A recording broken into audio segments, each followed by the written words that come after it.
if it's coming across the microphone or not.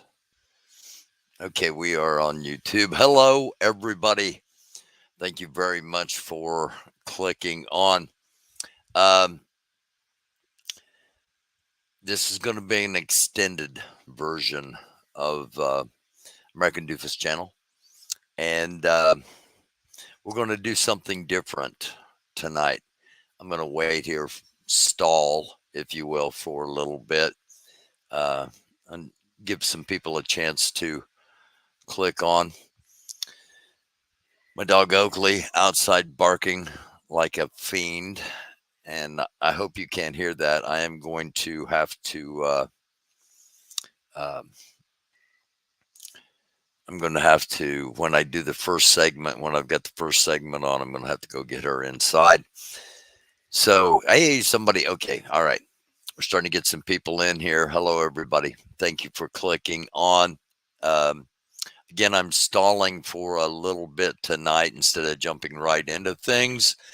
We're going to have an extended version of the show tonight. And we, as advertised, are going to do something a little bit different tonight than we normally do. Normally, we have the featured news stories of the day, and we have, so some daily, the daily Vance, and been having, the courtroom of the day. There's been some weird stuff going on. Anyway, not doing any of that kind of stuff tonight. Tonight, we are doing something different. There is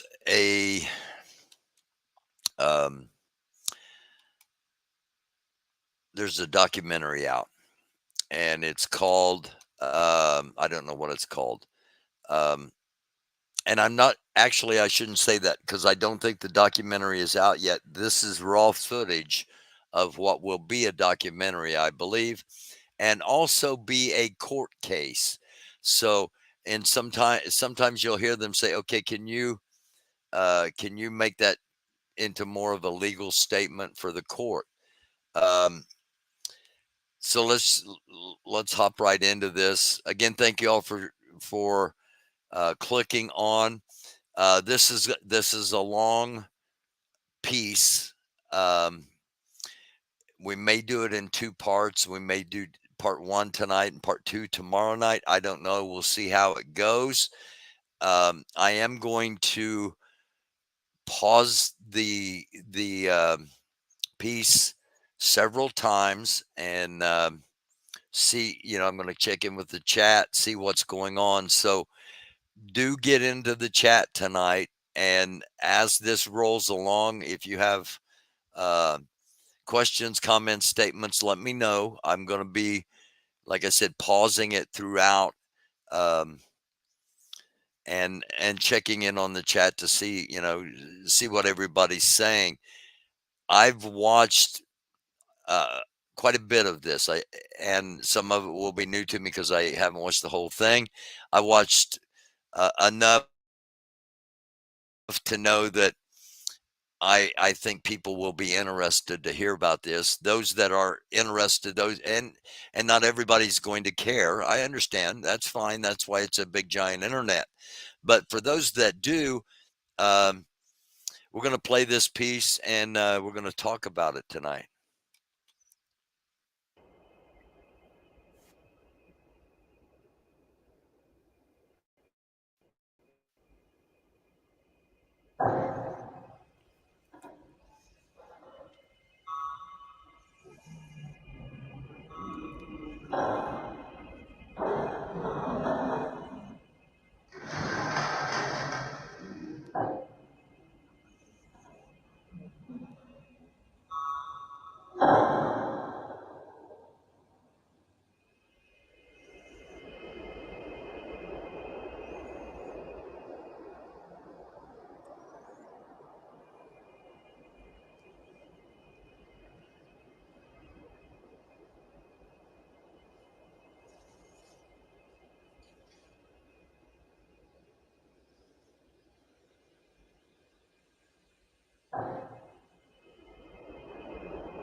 to where Joliet Jake was imprisoned, for those that are familiar with the Blues Brothers.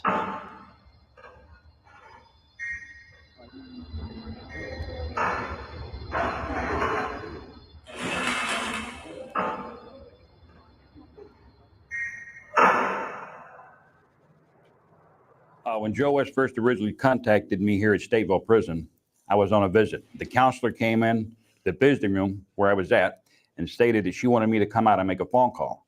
I told her, I said, no way. I'm here 365 days a year.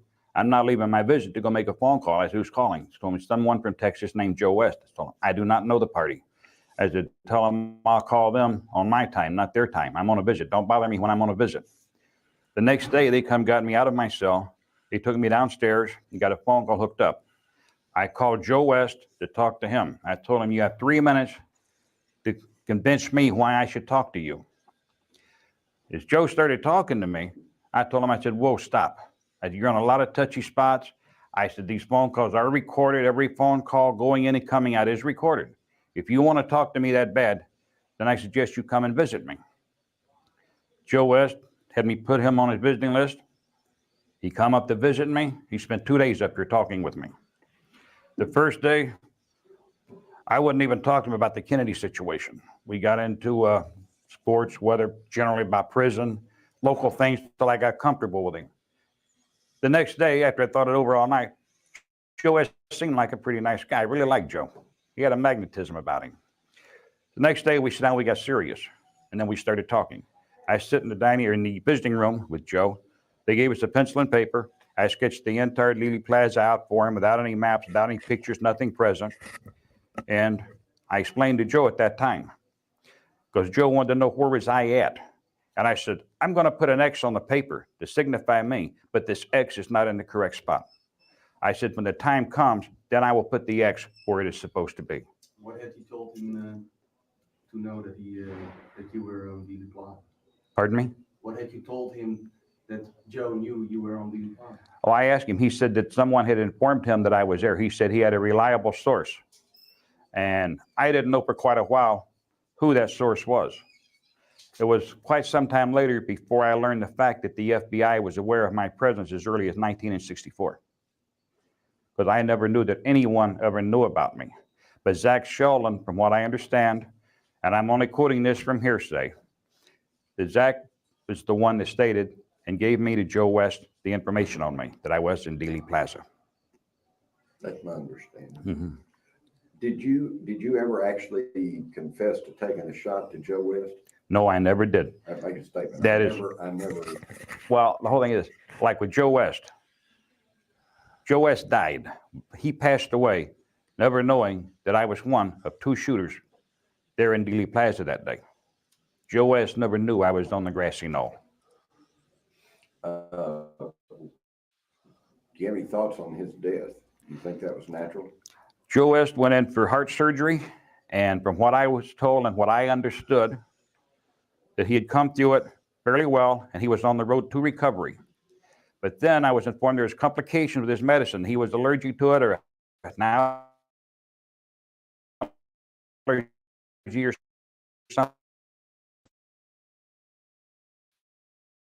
something.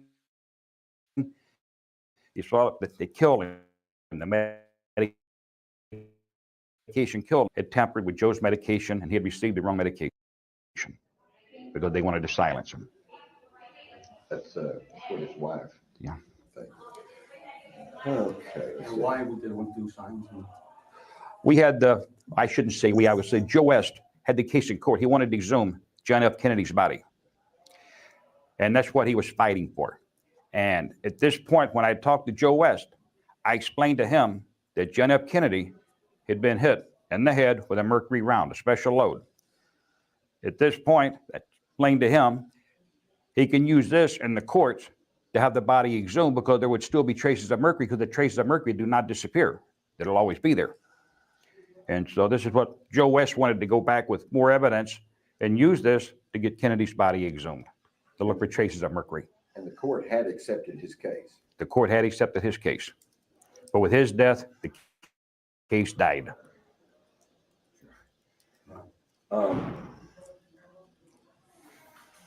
Do you feel like your memory is as good today as it was, say, 10 years ago? No, I do not. It's not that good. Making a statement. My memory as of 10 years ago was a lot more alert than what it is now. It's not that I'm just getting old and senile, but it's the conditions of prison, the conditions that we live under.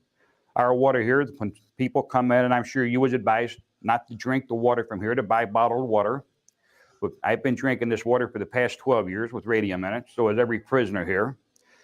We wasn't aware of the water situation until Oliver Stone come along to make a movie here. And when he made his movie here, we see all these people from the movie company running around carrying bottles of water. Even the officers that worked here, they got suspicious. And that's when we started finding out this water's unhealthy. Just as an aside, sodium fluoride is what they put in even the city's water supply.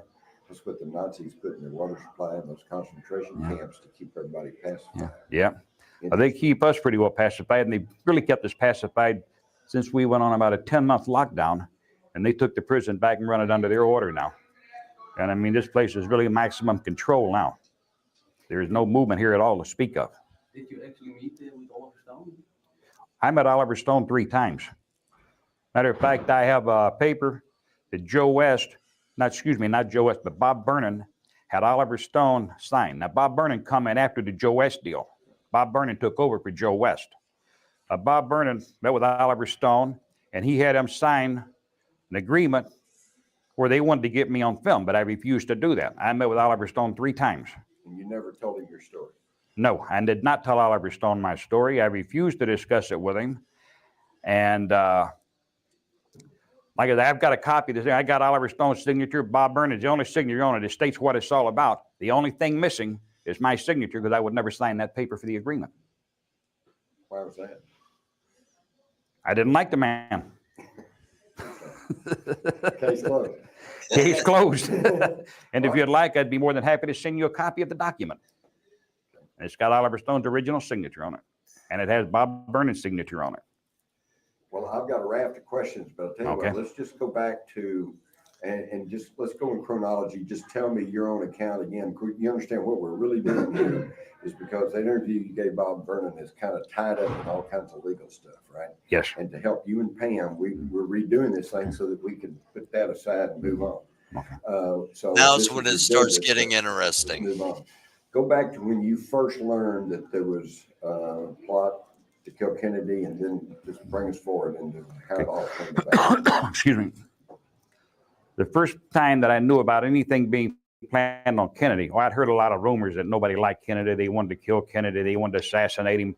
They wanted to do everything to the man. Were you kind of upset with yourself? I was upset with him over the Bay of Pigs, but I never paid any attention to any of this at first because, everybody talks. Somebody gets mad at somebody, and right away, and I'm going to take this guy out. I'm going to take that person out. Woo, woo, woo, woo. A lot of barking, junkyard dogs barking, But I was sitting in the Harlow Grill that evening playing the pinball machine, not the flipper kind, the kind with numbers where you gamble on and you put about $10 in to play a game. And Charles Nicoletti walked in, man that I did a lot of work with, man that I respected. And he walked in the back room where I was at, says, "Jimmy, let's go." I said, "I'll be with you in a minute." He reached over and tilted the machine and said, "Let's go now." My reply was, "Yes, sir, Mr. Nicoletti." I knew he wasn't in no mood to wait and hang around. He said, "I want to talk to you." I went out, I got in this car, and we went for a ride. And we made it a basic habit not to sit around restaurants, talk, reels, discuss anything like that, because when other people hearing. And we went for a ride, and he told me, he says, "We're going to do a friend of yours." And I said, "Jesus, what the hell did he do now?" But I thought this was referring to one of my friends in town there. He had been robbing the pinball machines and the cigarette machines, and he had $1,000 a day heroin. And he was an all-out and out junkie, and they'd beat him up several times and everything else and threatened him, but so far they'd never went as far as to kill him. Chuck laughed at me and he says, "No," he says, "not him." He's talking about President Kennedy, JFK. And I looked at him and I said, "What?" He says, "JFK." He says, "Your buddy." I said, "Well, he just busting, giving me a hard time when he knew JFK. He knew how much I disliked the man." I looked at him and I laughed. I said, "Okay, fine with me. You get an argument there." And at this point, I still kind of thought, he was just joking with me. But then he got real serious about it. So then we started talking, and he told me, he says, "What I'm going to want you to do," he says, "I'm going to look around." He says, "We'll search the area around the town here." He says, "You know everything pretty good." He says, "And see where we're going to do it at, what kind of weapons we're going to need, and other things like that, he says. And he mentioned, he said he was going to bring Johnny Roselli in on it. Fine with me, and I don't care who we work with. You know, I like Johnny. I had no problems with him. And originally, we'd planned to do it in the Chicago area, but certain people didn't like that idea. So then we put it off, and this is like 6 months before the assassination ever really took place. But you were not supposed to be a shooter. Oh, no, never. I was not a shooter. I was, let's put it this way. I would like, you know, the gopher. I go for this, go for that, pick this up, pick that up, run around, drive him around. When Chuck went somewhere, I was always with him. And did you ever get wind that the Secret Service might have found out about the plot in Chicago? No, I didn't get no wind on that at all, no drift. I just knew that certain people high up in organized crime, they wasn't too happy about the idea of having something like that happen to that magnitude in their backyard. Because they figured Bobby would really be down there, you know, and they already had their own little private wars going. And so we decided, well, we'd take it moving. So I had no idea it was going to Texas at that point. This come to me down the road. About when was that? Well, that day, I'm going to say probably, 2.5, 3 months maybe before I ever made the trip to Texas that they were talking about it. Because they didn't know where he was going to go. They were looking for an area to go. But then they had heard that he possibly may take this trip to Texas, but there was nothing definite.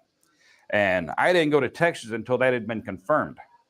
And they had several different locations. There was New Orleans, and I don't know, there's other places he was going to. But when it come down to it, I had been told there was places that they had planned to do it. Other people had been authorized, you know, stuff like that. Just different rumors you hear. How much credibility to it, I cannot say.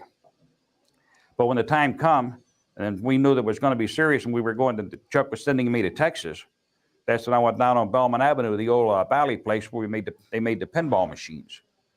And I had a shed down there, place where we, back room, that was all owned by the outfit too, pinball machines. I kept a catch of weapons down there. We used to do a lot of work on. When I say we, I'm referring to a party named Wolfman, who is now deceased. But at that time, he was excellent, remodifying weapons, manufacturing loads, whatever come down to handguns, rifles. This guy was a professional at it. He could manufacture things in his basement like you wouldn't believe, from silencers on down the line. He did it all for him. So I went down there, got the stuff we needed, and we had the one car that he just bought. Already had everything secured in. We had secret compartments in it. And every car that we had, even before the 63 Chevy, even in the 61 Ford that we had prior to that in the 62, we had compartments in the dash where you could reach up under it, open things up, put grenades in there, handguns, whatever we might need. Behind the back seat, we had gun racks in the cars. We had pull-off door panels that would snap off. You could put them back on. We had handguns and stuff in there, whatever you might need. But we always had a work car ready. So what did Wolfman do for you? Wolfman, when I contacted him after all this went down, and this is several years later, this is when I first met Joe West, and Joe West had come here, visited me, we talked, and he asked me, he said, do you think this party called Wolfman would talk to me? And Joe asked me what his real name was, and I told him, I said, I won't divulge that, but I will call him and talk to him. So I called him on the phone, and I told him, I said, I'm talking to Joe West from Texas, and he wanted to know who Joe was, and I explained all this to him, and I said, Joe would very much like to interview. I said, I did not give Joe West your name, but I told him that you was the one that manufactured the special round. You made 6 rounds for me to take to Texas, all mercury loaded. He said, he wants to talk to you very much. Will you talk with him? And he said, get back to me. He said, I'll let you know. He said, I want to check a few things. The following week, Wolfman was dead. How did he die? I believe he had a heart attack. I've been in contact with nobody that was affiliated with Wolfman since that day. Tell me about these mercury loads. Can you describe them for just a layperson? Well, it was a 22 round, and he took the tips out. He drilled them out. Then he inserted with an eye drop. He put mercury into the end of the round, and he resealed them with wax. This is to make them explode on impact. Okay. So now you've got, and describe the car. The car was a 63 Chevy two-door Burgundy, Chevy Impala. With the special compartment. Oh, we had special, yeah, we had the special compartment, the dash. We had the back seats. You could take that off, pull the bottom part out, then you raise the back up, snap it off the little clamps, take that out. We had the springs removed in the behind the seat there by it. We had little racks welded in there, so we could mount weapons in there. Okay, so now you got your weapons, you got your loads, you got your car. How did it come together after that?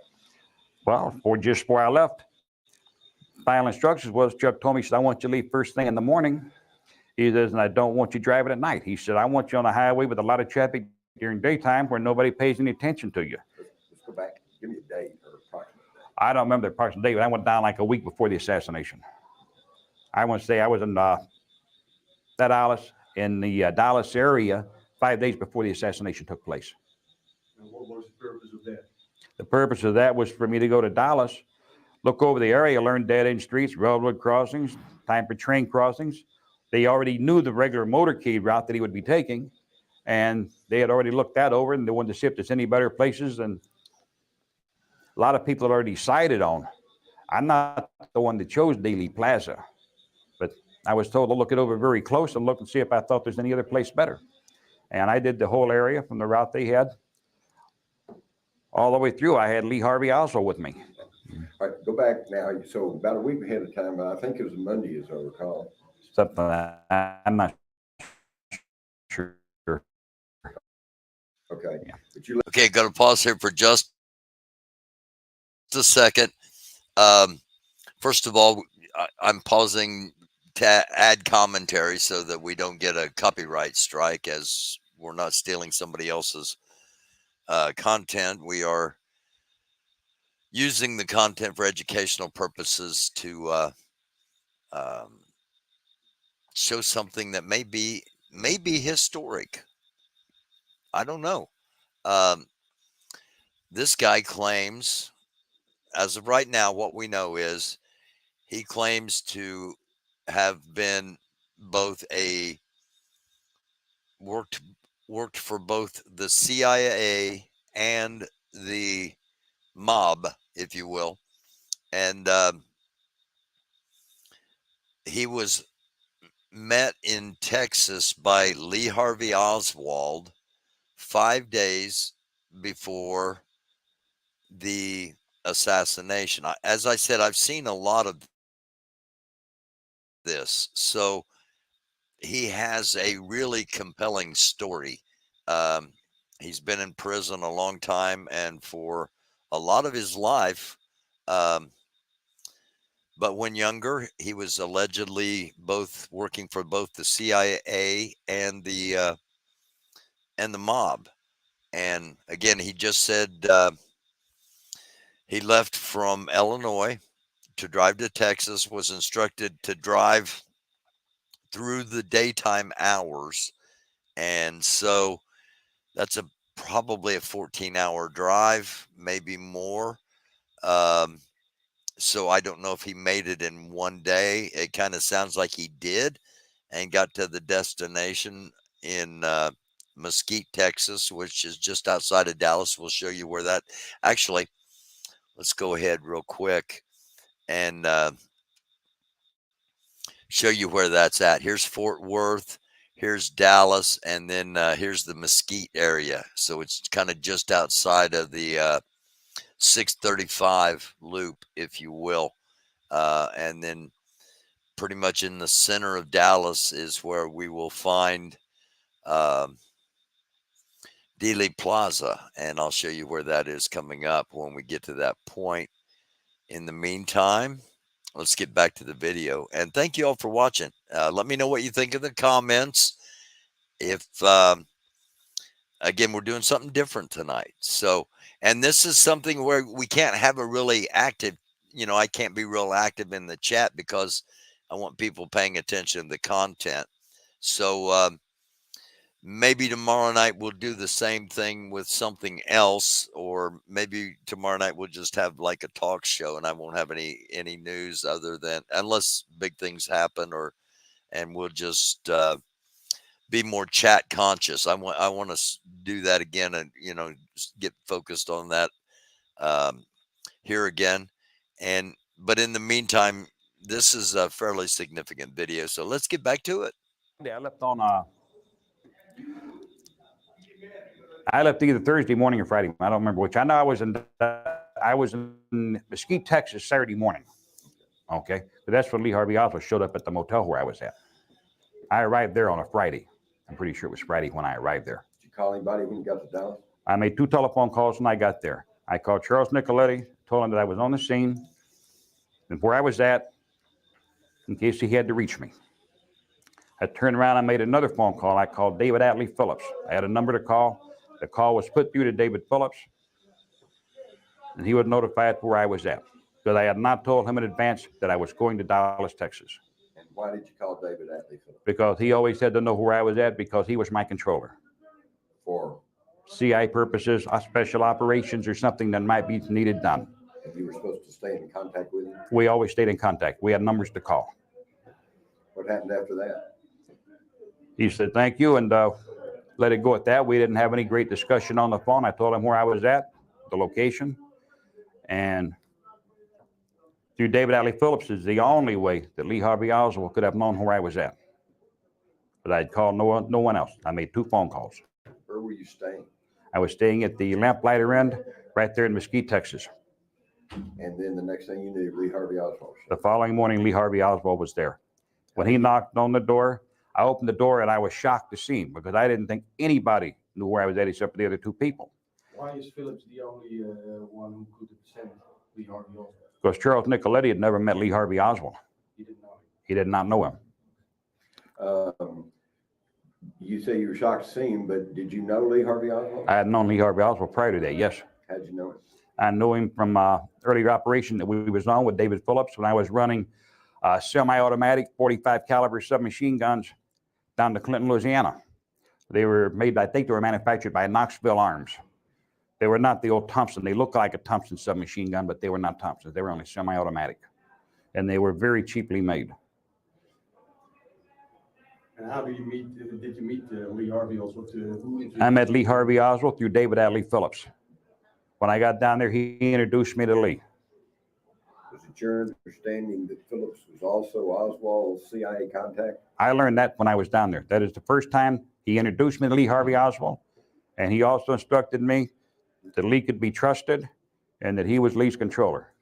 Need that as a statement. He made it as a statement because I wanted to know who he was dealing with and who I was giving weapons to. I need you to make a statement that I was introduced by Phillips, and who was my CIA handler, and I was told that he was Oswald. We didn't call them handlers back then. We called them controllers. Okay. Okay. David Atlee Phillips, he introduced me to Lee Harvey Oswald. And upon doing this, he also explained to me that he was Lee Harvey Oswald's controller, the same as he was mine. That he was always in contact with Lee Harvey Oswald. So that's how you know that that's where the word came for Oswald to come meet you in Dallas. So that, through common sense, tells me the only one that could have sent Lee Harvey Oswald to me was David Atlee Phillips. And when I opened the door and Oswald was there, I was kind of shocked to see him because I didn't know that he knew I was there. And so I asked Lee, I says, what the hell are you doing here? Because I was shocked, you know. He said, I was advised to drop by and spend some time with you and see if I could help you out.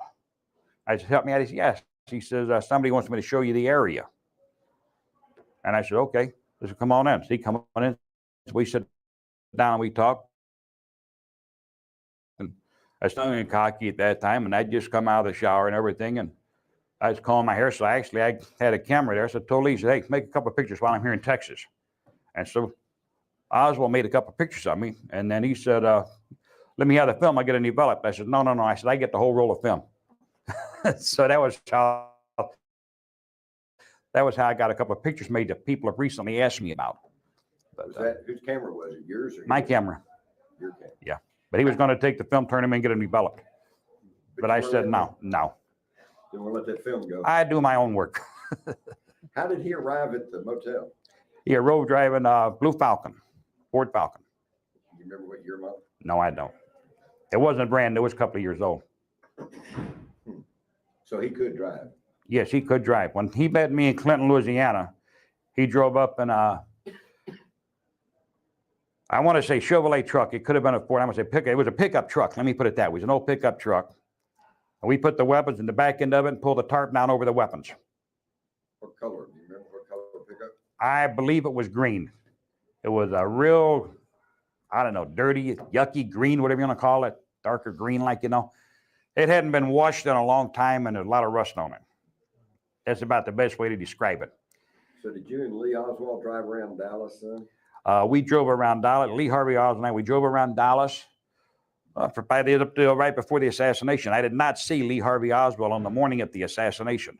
But prior to that, Lee Harvey Oswald had been with me every day. We drove around. He showed me different streets, different areas. He was the one that took me out to the place southeast of Mesquite there, next to a big junkyard. We went out there in the field. He said, ain't nobody going to bother you out here, you know, because I wanted to calibrate the scopes for not only for the fireball, but for other weapons as well. And while I was out there firing weapons and ejecting shell casings, Lee was picking them up and holding them in his hand.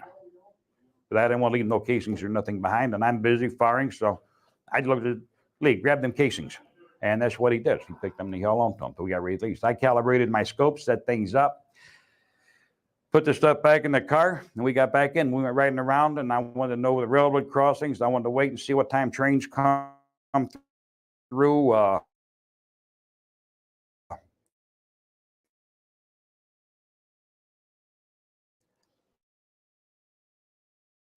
I want to know if there's any passengers, if there's freight trains. They stopped. The track's going to every intersection was at, where all the lights were at, how long the lights were. They stayed red. I wanted all these little details. Did anybody show up or give you any static while you're out there sighting in those weapons? No, nobody. No. When I was test firing the weapons, nobody at all even come out there, looked at me, and there wasn't any housing, nobody broke. Like I say, it was just, you know, nobody come around, nobody even cared. No, I remember back then we'd go out on Turtle Creek. When I try to post a comment, it disrupts the stream, so I'm not going to be posting. We was out there test firing. We were test firing weapons for approximately, I'm going to say 20, 30 minutes. But during the day, we probably spent anywhere from 5 hours, 6 hours together. So all that time he could not have been working in the Texas Depository. No. He worked in the book depository stores, what he told me. I was never in that place, but he had time off to come out and spend time with me. And then I would drop him off in the area and he would go somewhere. And I guess that's where he went. I had never asked him where he went, what he done, who he saw. So that must have been a cover job then. Yeah. Okay, so it gets to be, say, Thursday before the assassination. How did it all come down? That Thursday, I went on back to the motel. I dropped him off that afternoon. I went on back out to the motel to get some rest.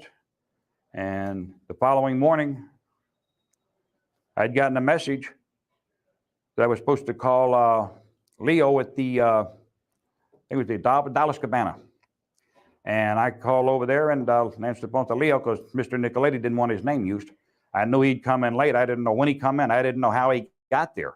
But when I come in, I was told to come over there and park and that Johnny Roselli would come down. He wanted me to drive Johnny Roselli to Fort Worth. I pull up out front and waited. He come down a few minutes after I pulled up.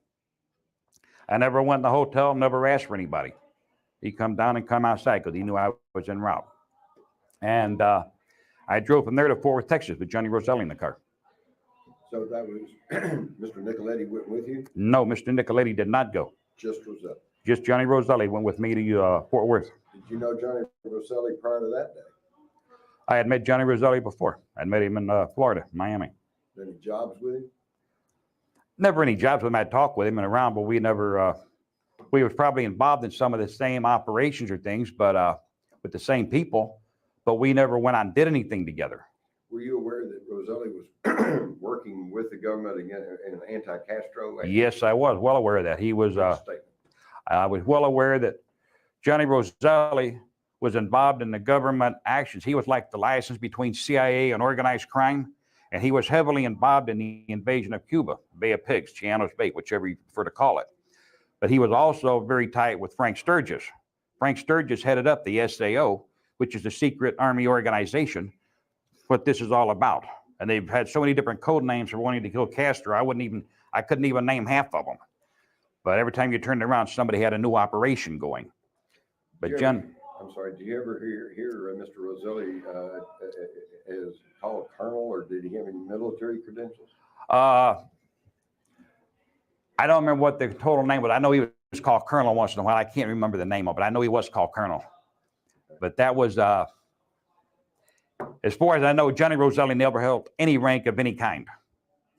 But like I say, he was involved heavily with the CIA. He was licensed between them. What his actual part was, I don't know, but I know he was heavily involved with them and all through that. I think it was Ralston. Yeah, Ralston, that's it. Colonel Ralston. That's what they call him, Colonel Ralston. Okay. So tell us about the trip over to Fort Worth. The trip over to Fort Worth? Well, I didn't know where we were going to Fort Worth. He's told me, and he had directions, and I don't know if he'd ever been there before or not. But we went through Fort Worth.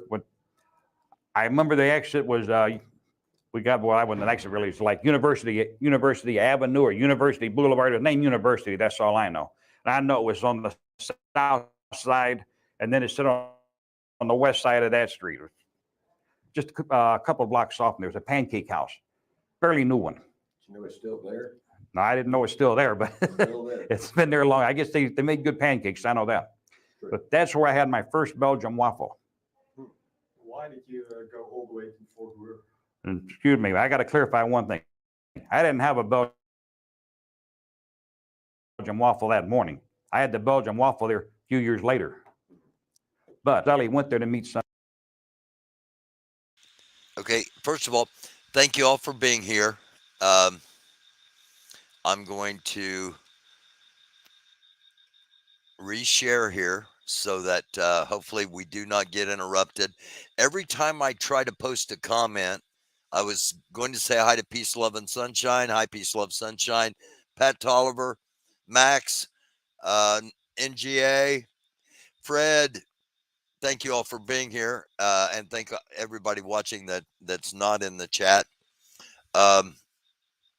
Hit the like button, by the way, if you're enjoying this.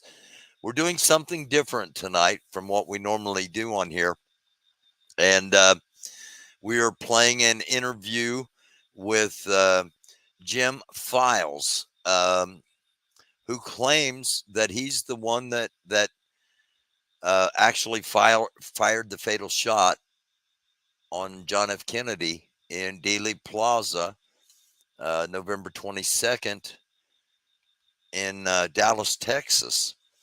And you keep hearing about Coletti and what's Johnny's name? Oh my gosh, I can't think of his name. Anyway, these are mob guys, for those that aren't aware. If you've seen the movie JFK by Oliver Stone, or if you've read some of the books, you're going to hear some names coming up throughout this. You're going to hear some names that you're going to be familiar with from the movie. And you're going to hear something coming up right now when he took Johnny to this pancake house. We've already got a connection with Lee Harvey Oswald. And as we go back, another possible connection is going to be revealed. Somebody by the name of Jack Ruby. I had never knew Jack Ruby, nothing about him. When I got there and pulled into the parking lot, Johnny Roselli told me, he said, let me go in first, see where I'm going to sit, come in, position yourself. And he asked me, he said, are you carrying? And I said, yeah, I'm carrying. He says, good. He says, when I sit down where I'm sitting at, he said, I don't know what may transpire. He said, something could go wrong. He said, but be very alert. He said, keep my backside covered. He said, I won't be in your line of fire. And I said, okay, I pick a open field of fire. I says, wherever I figure I can handle it. I said, I'll go sit down. I'll come in position myself. Johnny Roselli went in and they had like, you'd call it a booth at the table sitting there, it wasn't bolted to the floor or nothing. But he sat down in that and I went in shortly right behind him. I positioned myself at the counter, ordered a cup of coffee, was served, and sit there. And then I sit there and I watched until short, stocky built man come in, walked over. Johnny got up. They shook hands. They sit down. They talked for a couple of minutes. I seen him take like a half size, like a legal envelope, but only half that size, out of his jacket, and he pushed it across the table to Johnny Roselli. He got up. They shook hands. This man left. Johnny waited maybe 2 minutes. Johnny looked at me. I got up. I walked out of the restaurant, made sure the area's clear, nobody outside in the parking lot. I went over, got in the car, started up. I pulled up by the door. Johnny Roselli walked out, got in the car, and we drove away.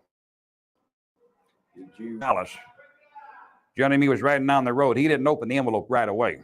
We got almost, I think it's Arlington. It's about halfway there. I'm saying halfway. It could be less one way or the other. Been a long time for me. But we was right about Arlington. And Johnny opened the envelope up and started taking stuff out and looking at it. Excuse me. He's looking at it. I'm noticing over. I'm watching over while I'm driving. And he's got these little black wallets, like half-sided, like identification wallets. And I'm going to pause it here for a second because I want to jump back over to the maps to give you an idea of what he's talking about. Okay. Again, he's based over here in Mesquite. And here's Dallas. He drove to Fort Worth. They met with Jack Ruby. And he's driving Johnny Rosella back now, and they're about to Arlington. So this is a view of the area he's basically talking about, and we'll let him continue to talk. You open them up, and there's identification plates on them, and there's badges on them. At that point, I didn't know what the identification on it was, because he's sitting there looking at it, and I'm not going to leave it over. I'm not going to say, give me one of those or anything like that. I wait when they want me to know. And there's been a lot of discrepancy over this part now. But Johnny Roselli said they only made one change in the route. And it was a map of Dealey Plaza, the motorcade route. When he looked at it for Dealey Plaza, he said they've only made one alter, one change in it. He said, that's all. And I said, what's that? And he said, they're going to go down Elm Street. So they're going to stop and make a detour and come around this little street here. And he held it up, and I kind of glanced over at it, but I didn't get a chance to look at it real good at that point. But I already had reconned the area, so I knew what he was talking about. And I know everybody says, well, no matter that they had the motorcade in the newspaper weeks and months ahead of time. True, they did, but they didn't have that one change. And anybody who wants to show somebody a newspaper clipping, they better check it real close, because the original route, they was not coming down Elm Street there on that little detour where they had to slow down. Had you heard prior to that when they got to Dealey Plaza that they would just continue straight on down Main Street? Was that the idea?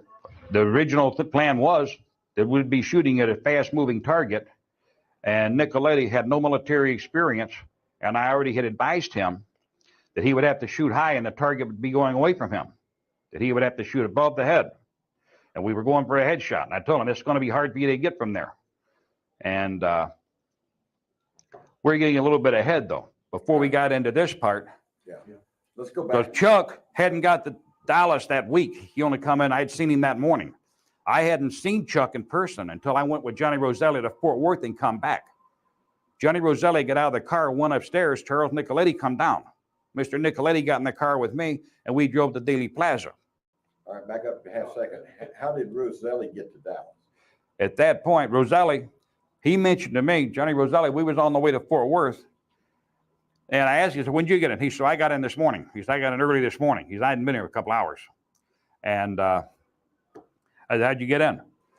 And he said he got lucky. He caught a ride on a plane that's sponsored by the Central Intelligence Agency, the CIA. I said, how the hell did you manage that one? He said, I got lucky. He's had somebody there. I didn't ask no more. He didn't elaborate any more than that. I didn't dig any deeper than that. He didn't mention the abort team at that time. Not at that point. Okay. So we got all that. Now then, when we get back, I still don't know that he's there on an abort mission. I have no knowledge of that at this point of the game. Johnny Roselli got out of the car, went back in the hotel. I waited maybe 5 to 7 minutes for Charles Nicoletti to come down. When he got down, Mr. Nicoletti got in the car with me and said, let's go. We took off. I said, where to? He said, take me over by the plaza. We went over. We parked. It's drizzling rain. We get out. We're walking around. This is the first time that Charles Nicoletti has even mentioned to me about an abort team. And he had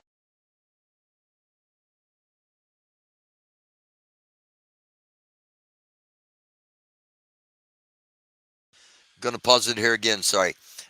Again, Charles Nicoletti is a well-known mobster, if you will, as is Johnny Rossetti. Of course, the name Jack Ruby and Lee Harvey Oswald. This guy allegedly is tied to all of them. And hello, butterflies are free. Thank you for being here. His name's James E. File, and basically, if you're just joining us, this is an interview he did back in 2003, and they've been trying to get it out. It has popped up before, and I did not get access to it then, but we're basically just getting started. You said you missed most of the show. You haven't really, because this is going to be an extended one tonight. So actually, like the first 15 minutes is he kind of gives a little bit of his backstory, and now we are at the time when he's going to start talking about what really happened. And as we always do on here, it's about letting you decide for yourselves, not telling you what to think or how to think.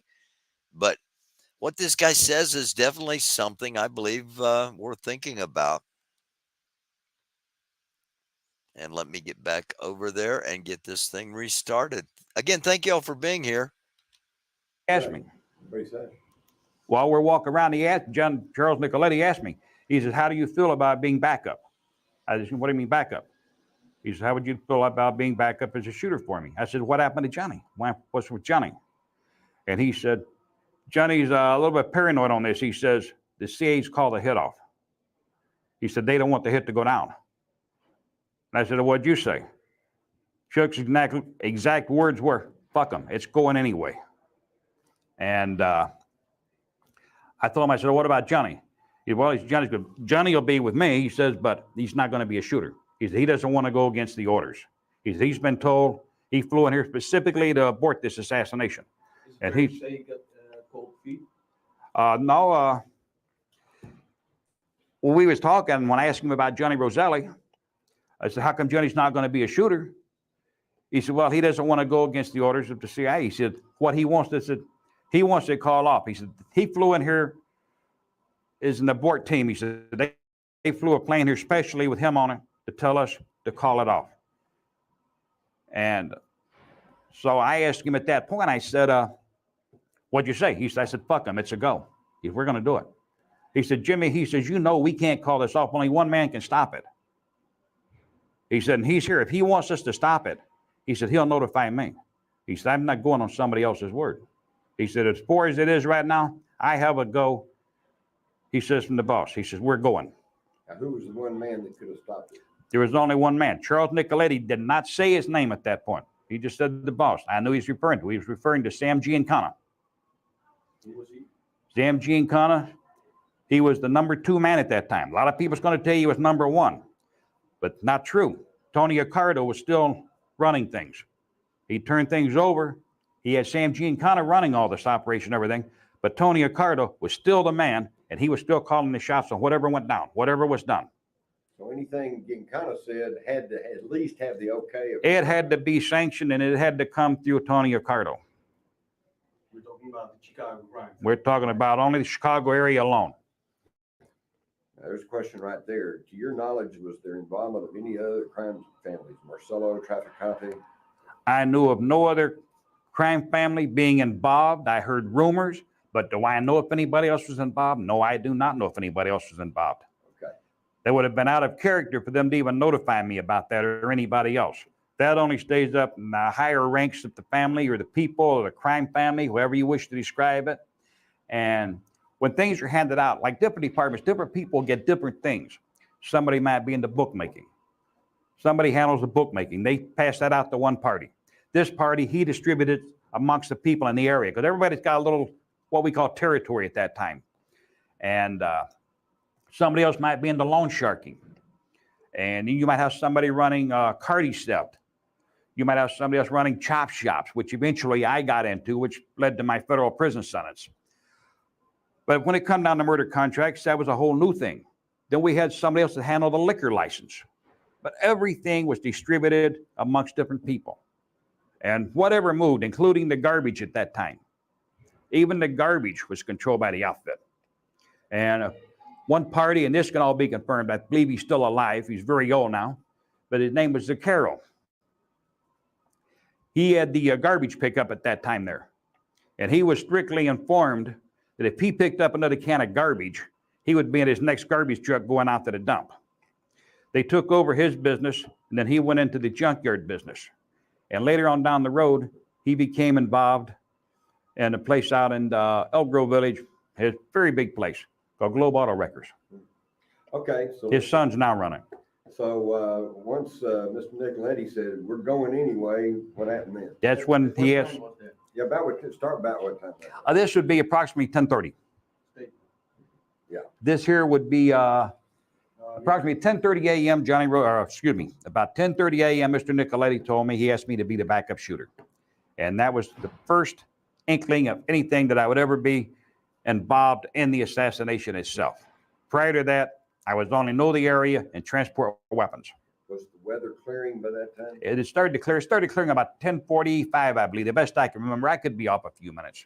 I know it'd been drizzling rain. It was cold. It was damp. Sun didn't come out until after 11 a.m., I believe. But like I say, again, I could be off a few minutes on it. This is a long time ago. They say the knees go first. Yeah. Okay, so the weather's clearing. It's about 10 or so. Proceed. What happened? And I told Johnny, I said, yes, I'd be honored. I told Mr. Nicoletti, I said, I would be honored to back you on it. I said, anything you ask, I'll do. And so he told me, and most of this had already been prearranged beyond my knowledge, but this plaza had been selected. I didn't select it. Someone else already selected it. And he asked me where I thought it would be the best place for him. And I told him the Dow Tech building, because the Dow Tech building gave him a better shot with him taking the straight run through at a high rate of speed. And evidently, I'm quite certain that they had all this prearranged on that part of it, as that place is his location, and for him and Johnny as far as that goes, because they already had made an arrangements to be admitted into the building. Why do you think he checked that with you then? Why did he? Oh, he didn't check it. He just asked my opinion. He has always questioned me about different things. He used me like a sounding board. Like maybe, you're in business, you're in the office, you might ask one of your people around you, what do you think about this? You don't really care what he thinks. You're just asking for an opinion to see what he thinks. Maybe you overlook something, or maybe somebody's got a better idea than you do at this time of the game. Could it also be that you had military training and experience when Nicholas? Well, that's possible. He respected me for my knowledge of weapons, my knowledge of knowing terrain, because I'd been in combat. And the first thing you walk into an area is, to you it's a landscape. To me, it's terrain. Because if I walk in and I walk into an ambush, I want to know where the low spots are, the high spots are, where all the coverage is. I got to know where I can get my rear end down so I don't get shot off. You got to have a place to go to ground in a hurry. You cannot afford to stand around and be looking around and wondering, gee, where can I go from here? You do, you're dead. You got to think. That's why you take all this training in the military. You're trained not to think, but to react. Mr. Nicoletti had never been in the military, had he? Not to my knowledge. He had never served a day in the Army or any military service as far as that goes. Where did you serve? I was in the Army, 82nd Airborne. I took my basic at Fort Leonard Wood, Missouri. I took my AIT at Fort Polk. They screwed up my orders. I went to Fort Sill and laid there for about a week, maybe 10 days. From there, I went to Fort Bragg to go airborne. I won the service in January of 1959. Where were you assigned? When I left, we left, I believe it was July the 10th. We went from there to Laos. We was on an operation called Operation White Star. A handful of military advisors were going over. Pausing again here just for a couple of moments, just to point a couple of things out. When people are being interviewed, and when they're not telling the truth, they tend to look down and to the left. It's just a subconscious thing people do when they're searching for something, and or they're not going to look you straight in the eye because they're not telling the truth. When someone looks up, they're generally subconsciously looking back in their mind, trying to remember. So when you see him do that, That's what I'm interpreting he's doing, looking back, trying to remember. And while it's not pertinent to the JFK, well, it in a roundabout way it is. But what you're about to hear is really interesting as to his experience in Laos prior to what happened in Vietnam. And if you remember Air America with Mel Gibson, that movie was basically telling this story. To train people in Laos there to do certain operations. At that time, it really wasn't supposed to be any black bag stuff or anything. We were just going there to train and equip people. And I found a lot of it pretty hilarious. We armed a lot of them and gave them weapons.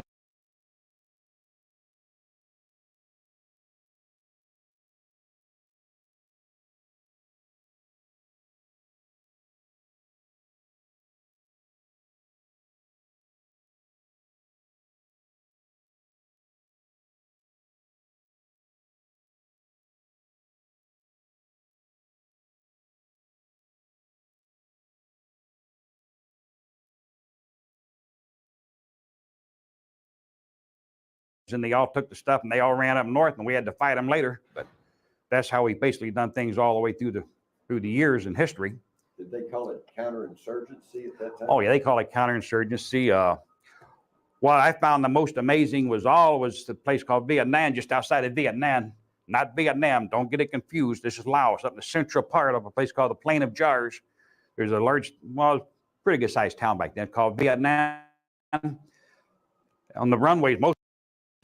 Okay, I didn't unmute my mic. Sorry about that. He said flag backed, and for those that don't know, if an operation is not sanctioned by the government, or the government doesn't want any ties to what is going on, then their uniforms will not have any flags, any kind of reference to who they are or where they're from. That's what he's saying about not being flag backed. It's a non-flag backed operation.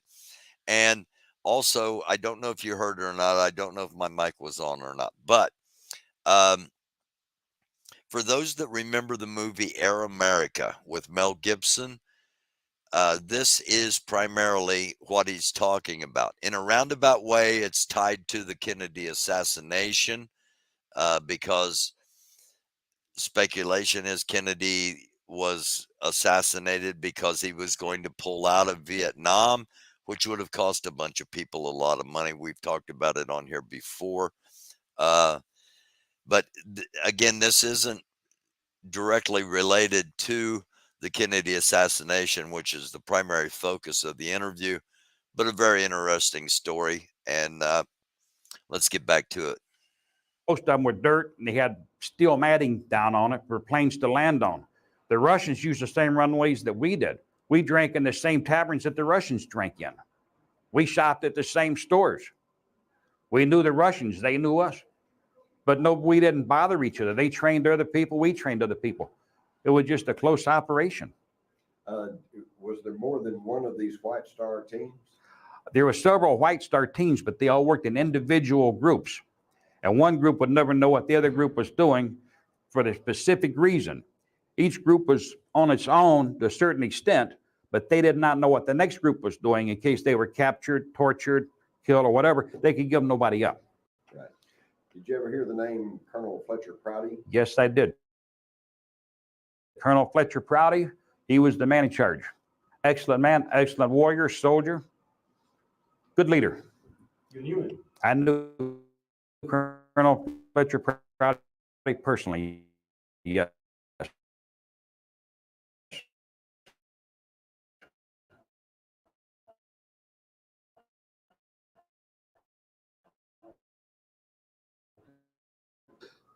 Mr. Nicoletti asked me, he said, if you back me up, Jimmy, on the inside, it looks like railroad workers. Somebody out there wearing a flannel shirt. Nobody's going to pay no attention to me. I said, I can go over there. I can walk around a piece of chalk, walk up and down by boxcars, cross the railroad tracks, look at things. I'd just be another worker. Nobody would even look at me. And he said, okay. He says, what weapon are you going to use over there? And I told him, Chuck, I said, well, what's the situation? Chuck said, we're going for a headshot now. I said, this, I understand. I realize this. He said, you're not going to fire unless it becomes a necessity. He says, if I miss, he said, then it's going to be up to you. He said, but you don't fire, he said, unless I miss. He said, it's going to be your call at that point. He said, so you got to be very alert on this. And I told him, don't worry about me. I said, I got it, boss. And he said, what are you going to use? I said, I'm going to use the fireball. And he looked at me and says, why? Why the fireball? Now, the fireball, people don't know what a fireball is. It's like a cut-down rifle. It's actually basically this long. The weapon was well ahead of its time. This was one of the prototypes the agency had got a hold of that had been manufactured by Remington. Now, a lot of people are going to tell you that this particular weapon was not available at that time. But this weapon was available. It had barrel blowing up on it, used too big a round on it or something, overloads in it. A lot of problems with it, but they finally reinforced the barrel. We got it where it worked pretty good. And Chuck asked me, he says, why the fireball? So you've only got one shot. Because the Remington Fireball 222 is a single shot bolt action pistol. And you can mount a scope on it. So, well, if I'm going to wait until you're through, I said, I'm only going to get one shot anyway, so it don't really matter. I said, because I'll never get a chance for a second shot if I wait until the last possible moment. Okay, I'm going to pause it here for just a second and show you what so you understand. Here is the various types of ammunition it will take. Here is the 221 Remington Fireball. Here's the 221 Remington Fireball with the scope as they are, as he's talking about here, just so you get an idea.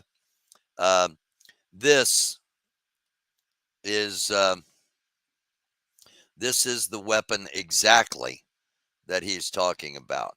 And this could be the weapon that shot JFK if this guy is indeed telling the truth, and we will get back to him. He said, okay. He said, it's your call. Where'd you get hold of a prototype weapon like the XP-100? It was given to me by David Phillips. I'd received this maybe a year prior, 8 months, year prior to.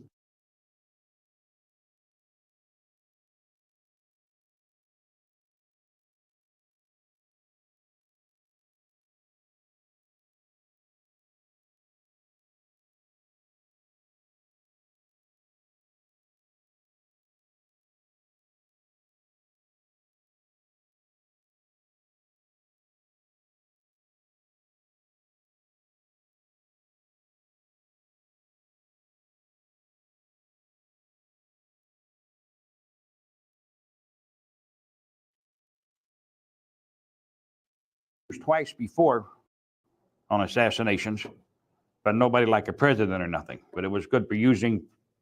You want to get into a close place area or somewhere, somebody might say, well, why use a pistol? Well, anybody that knows their weapons, this particular piece of sub is very accurate, it's up to 100 yards. At 100 feet, I'm talking about we're shooting now from the grassy knoll down to the highway to the street there. We're talking roughly 30, 35 yards. We're only talking 100 feet. This is like shooting fish in a barrel, and especially a little 3-power scope on it. But the weapon had been used before, but you could put it in a briefcase. You could walk anywhere with it. Nobody pay any attention to it.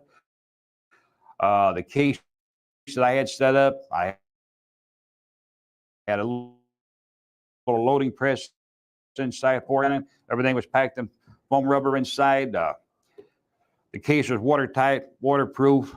What the case looked like? The case was black. It was like an oversized briefcase, basically speaking. And leather on the outside? Leather on the outside. And handle on a little metal flaps on it, for locking it up. You could lock the case, but I wasn't concerned about locking it. But the thing is, you could take it, you could go in where you look like a businessman with it. And I thought that was the best weapon to go with. And so Mr. Nicoletti agreed with me on it. He said, okay, it's your call, Jimmy. And that's what we agreed on. So then, like I say, the Dow Tech building That had to have been previously arranged with them because they already had made arrangements to get the people in there. So the Dowtech could not have been a last minute decision as far as that goes, like me.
He's saying, okay, I think the Dowtech building. He just used me as a sounding board.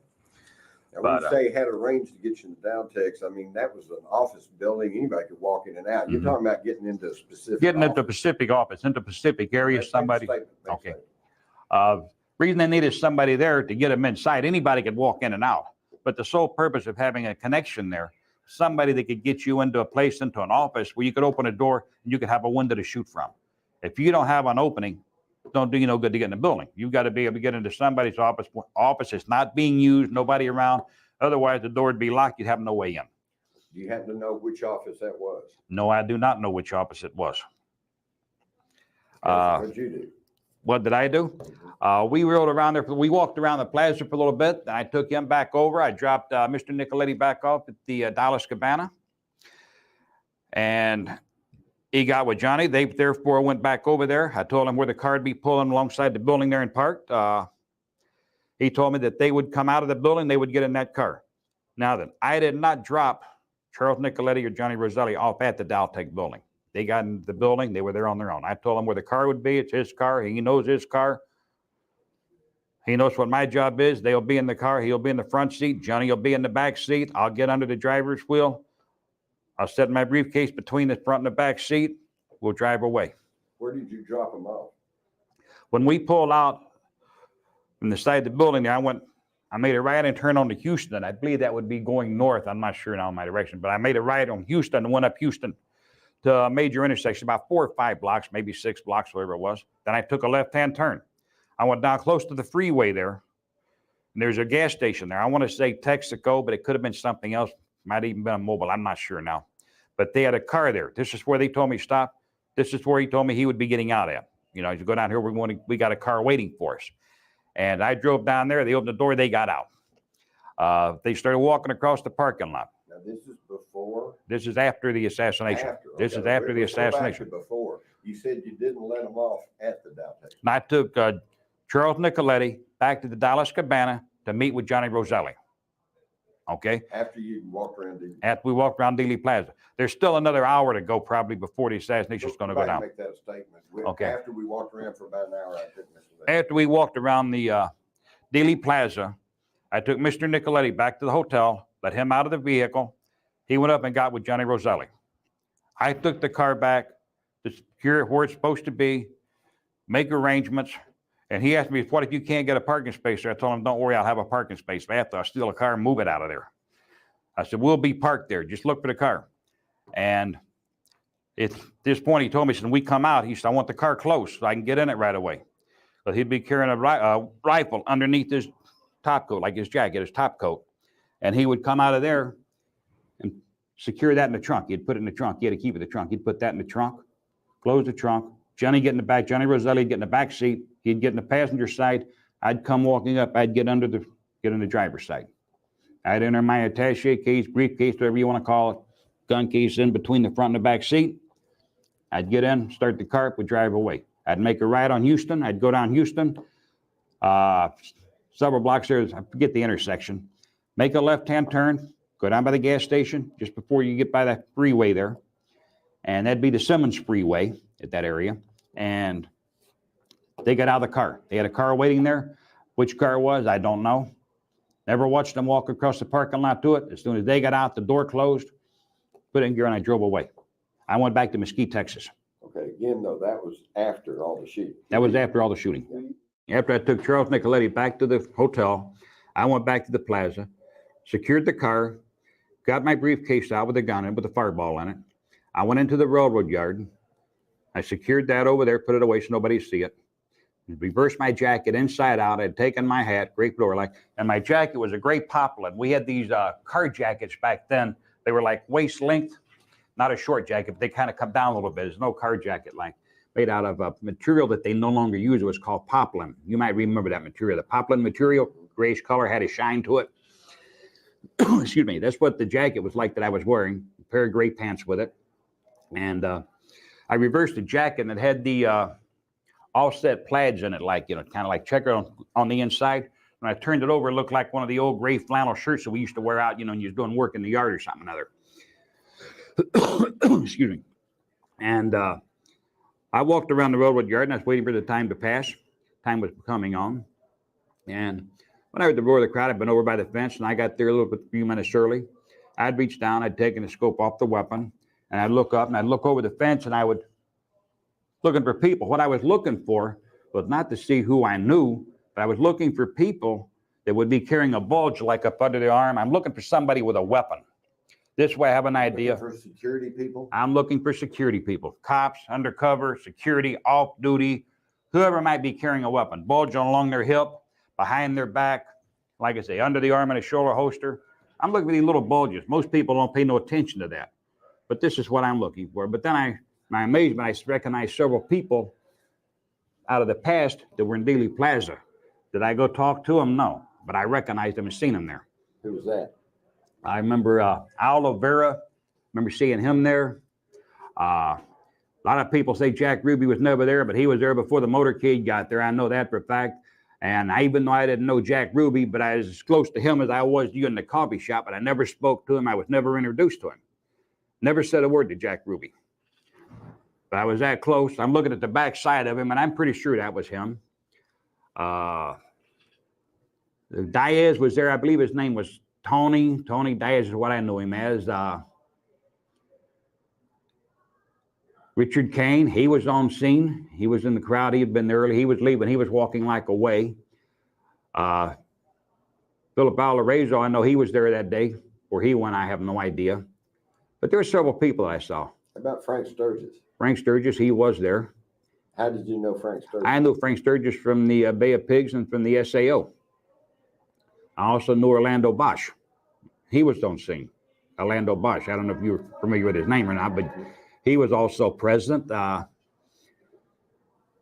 a few other faces I recognized. I just don't remember the names for them because it's so long ago. How do you figure all those people were in Dealey Plaza? You know, I couldn't figure that one out myself, but it's like anything else. It's like everybody, they know something's going to happen. Maybe they know a building's going on fire or something. You know, you got a building burning and may collapse. Everybody runs to see the fire. They should be going the other way. About the only time I've ever seen a lot of confusion was where people were trying to get away. Like if you was the racetracker in a crowded place and somebody yelled gun, everybody broke and stampeded. And we had a few people out the racetrack get hurt that way. They're out at Maywood Park. They got hurt in a stampede like that. But basically speaking, if somebody knows something's going to happen, they have a tendency to go see it. Most people are curious. You know, you ever drive down the highway, you see a wreck? You're probably guilty of it. You slow the car down, look out the window. Everybody does it. So a lot of people come there for that reason, probably because they had heard these rumors and stuff that he was going to be assassinated in Dallas. That was no secret. Even the National Security Agency knew that. What about Eugene Braden? Eugene Braden, he was there that day. He was the, Eugene Braden was there for a specific reason. He had the contacts inside the Dow Tech building. And he was the one that Charles Nicoletti and Johnny Roselli needed to get him into a private office somewhere or another. I have no idea where that office was.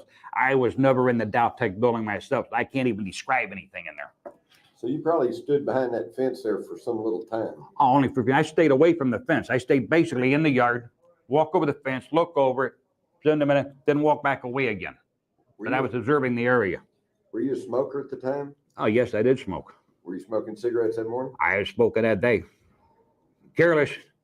I probably stepped on several cigarette butts and left them there. Most of them Pall Mall. Was it muddy back there? It was very muddy. Let me put it this way. I a couple of times even took my shoes, put them up on the little concrete ledge and scraped the mud off the bottom of them. What I hate getting mud on. Frank Sturgis wearing? I don't remember exactly the clothes. I remember he had on like a bomber jacket. Remember the World War II bomber jackets the pilots used to wear? He was wearing one like that. Like that, like the one you got right there. His had the brass buttons on it. Remember that? You can see that flashing, you know. Which location of Beacon Plaza was he standing? I was where you got the concrete steps that go down by the pergola there, and between the pergola and the stockade fence, you got a set of concrete steps that go down. I was to the right of those. Draw me a map. I got to put my glasses on for that. Have you got them with you? Yeah, but I don't want to sit here and draw it. It's going to take too much time up. Okay. But he was to the left and just off of the sidewalk. He was standing in the grass itself. And this was shortly before the assassination, or? This was just a few minutes before the motorcade got there. But like I say, before the motorcade ever arrived on scene, I took the scope off. I didn't have the gun up over the fence. I didn't want nobody to panic at that point. But I had a little scope up my hand. I could look over the fence and I could kind of check and see who it was. I was looking, like I say, I was looking for security people, you know, for somebody carrying, somebody packing. Because I want to know who's got weapons when I go to leave there. That fence kind of makes an L shape, you know. Yeah, it's on and off, yeah. It's long area to short area, but it's not exactly an L. It's on a slant, 45, like 45 degrees. I was, I'm gonna say 8 to 10 feet down there. There was a tree branch that hung right over me. I was behind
and that kind of gave me a little camouflage.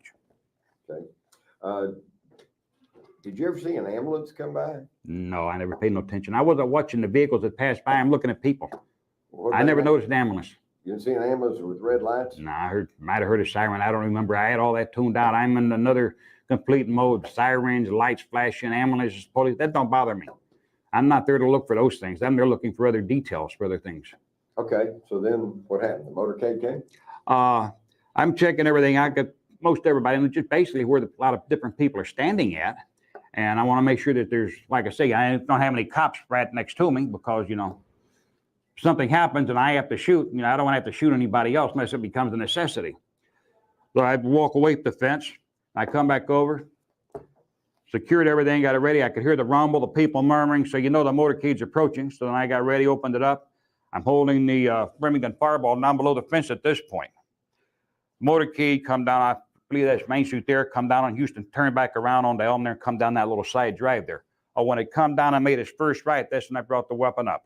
And then I'm over the fence, and as they come down, made the turn on down there, that's when I started focusing through the scope and following the car. As shots started ringing out, I started counting the shots, but I'm not counting like 1, 2, 3, and 4. I'm counting them miss, miss, miss, because I know we're going for the headshot. So I don't care how many rounds are being fired as long as we get a headshot. But I'm hearing the shots being fired, and I'm counting them as a miss, miss. And that's the only thing I'm concerned about. I've got this sign there for the Simmons Freeway that is fixing to come into my field of fire. As far as I can see at this point, the president has not been hit in the head at this time.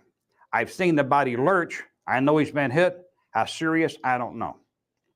But my last instructions was we're going for a headshot. If you have to take a shot, take it, but don't fire unless it's a necessity, unless you really have to. He said, Jimmy, don't fire unless you have to. We want everything from the backside. I'm not asking why. Okay, whatever you say. At this point, as it starts to approach and come behind that freeway sign, and I've already been instructed not to hit anybody but Kennedy because they didn't want Jackie getting hurt or anybody else, I'm fixing to lose my field of fire. And at this point, either I shoot or I can put it in a suitcase and leave, one or the other. I took the shot. I fired one shot only. And where were you aiming? I was aiming for his right eye, which to me is the left side of his head looking head on. But for him, it would be his right eye. And once I pull the trigger, I'm right in on it. And it's almost like looking 6 feet away through the scope. As I squeezed, take off my round, his head moved forward. I missed, and I coming right along the temple, just right behind the eye. Here in the hairline? No. All right. Well, I'm not sure because I can't see the penetration. I know I hit him right here. I know I hit behind the eye, somewhere within a half-inch diameter right there, say. But So two shots almost simultaneously. You think you got hit as you were screaming? what I believe is this, and I got my ratings as marksman. I'm a good shooter. Always was. And I'm not bragging on myself, don't get me wrong, but that's what got me my start with David Phillips because of something that I did in the service, and I made a mark there, and it's on record and it's recorded for headshots for what I did and the things that I did. But anyway, make a long story short, as I was preparing to squeeze off my round, Kennedy's head moved forward just as I squeezed. It was already in process, the head started forward. To me, what I believe is, and I did not see, let me clear the fact now, I never saw Mr. Nicoletti shoot Kennedy, but I know he was the man in the Dowtech building, the man supposed to be doing the shooting. Therefore, the head started forward. As far as I'm concerned, Mr. Nicoletti hit him at that point. As I squeezed off my round, the head started forward, I hit it and blew the head backwards. So the exit wounds where in the rear? I didn't hit the rear, the exit blew out. And you can see Jackie, Where was the exit? On the right side or left side? Partially, most of it on his right side, I guess, back there where the section come right out, part of the back of the skull. You know, I didn't go look at it. I didn't examine it. And a lot of people may find this hard to believe, but I have never read anything on the Kennedy assassination because I was never interested in it. I did not like John F. Kennedy. Did you ever see autopsy pictures? Did I ever see one? The autopsy pictures? They sent me a book with, I looked at a few of them, but I didn't read the book. I want to say the book they sent me was probably called High Treason. I never read it. I looked at a few of the pictures. I just wasn't interested. Can I show you a picture and ask you for your comment? You're going to make me put my glasses on.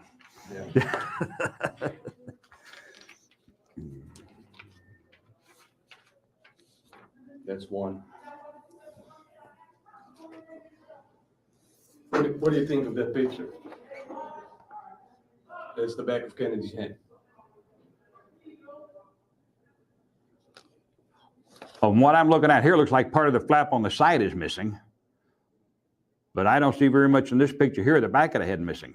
What I'm looking at here is a lot of hair. So what's your conclusion? What's my conclusion? That ain't the right picture. Okay. Thank you. That's my conclusion. You want my opinion on it, that's not the right picture. The photo that I just looked at, in my opinion, that's a fake picture. That is not the real picture. A lot of people might say you can't see nothing through a scope. But I'm going to tell you something. When you see something burst, his head like a watermelon, you're going to see pieces of stuff flying in different directions, and people are going to be splattered by it. At this point, I got to figure, well, she's going to be picking up a piece of his skull, because a lot of people say you can't see nothing through a scope like this. But what you're going to see is like, and I saw it, the head explode. I saw the backside come out. I seen brains or whatever you want to call it, tissue, hair, a whole thing going everywhere, just a spray. And if anybody displeased, just go out and shoot somebody and look through a scope while you're doing it and watch. Look at this food. Yeah. And Did one you other see- thing I'd like to, Did you see anybody splattered with blood? I don't know who was splattered. I think one of the agents, probably one of the Secret Service agents, writing on the back of the car. I'm only assuming that I would say they probably got splattered because there was stuff everywhere. But one of the other things I want to point out about Remington 222 Fireball, it's a high velocity pistol. The round travels approximately 3,180 feet per second. Now then, for this type of weapon, there is very little recoil. Now, a lot of people say there's a lot of recoil, it's going to jump, you can't see nothing. And I've had a lot of criticism over the years over this here. So I'd like for somebody to go out to firing range somewhere, gun store, and take one of these particular types of weapons that carry a 222 round and fire. You're going to find very little recoil, especially when you're using an extended barrel weapon with a scope on it. You got the weight to hold it down. It's not jumping at bouncing. You're not shooting a 44 or 45. We have verified all that. Okay. But Okay, so,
did the motorcade ever come to a stop? the motorcade, the best of my recollection, to me and my mind and everything is slowed down at this point. When the first shot went off, it's like it stopped. It's just like it slowed down almost to crawl or barely moving, or maybe it even stopped. I'm not really sure on that point.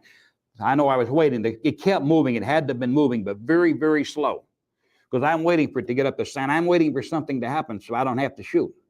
Not that I'm afraid to, but if I don't have to, I don't want to. But like I say, when the car got even almost up to that Simmons Freeway sign there, and that was one of the most, and ain't like these new ones they got today with nice little skinny metal posts and a little sign. These here had, made it, I guess, the wooden legs on, or what do you want to call it? The post, the hell, it was wood.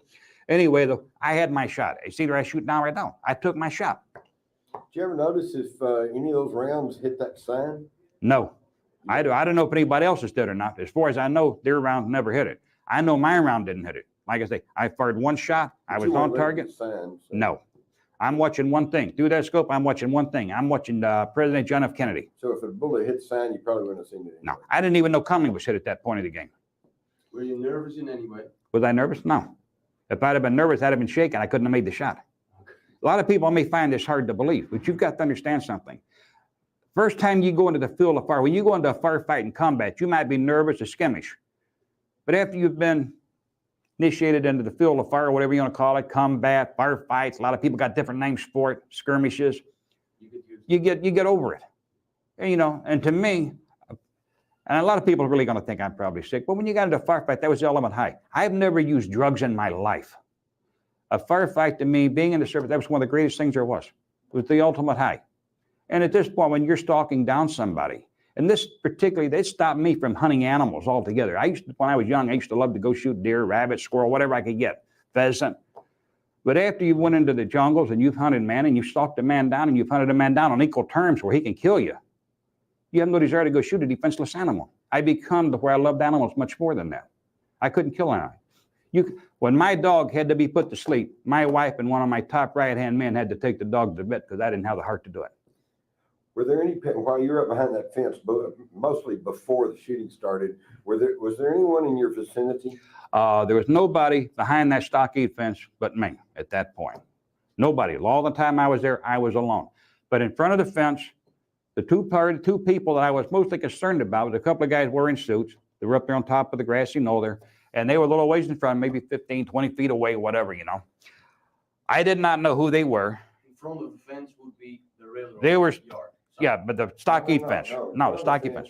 Between the fence and the road. They're between the fence and the sidewalk, between me and the motorcade. They're on top, they're at the top of the knoll there. They're kind of like looking over everybody and watching people. And this had me a little bit concerned, but I don't know who they are.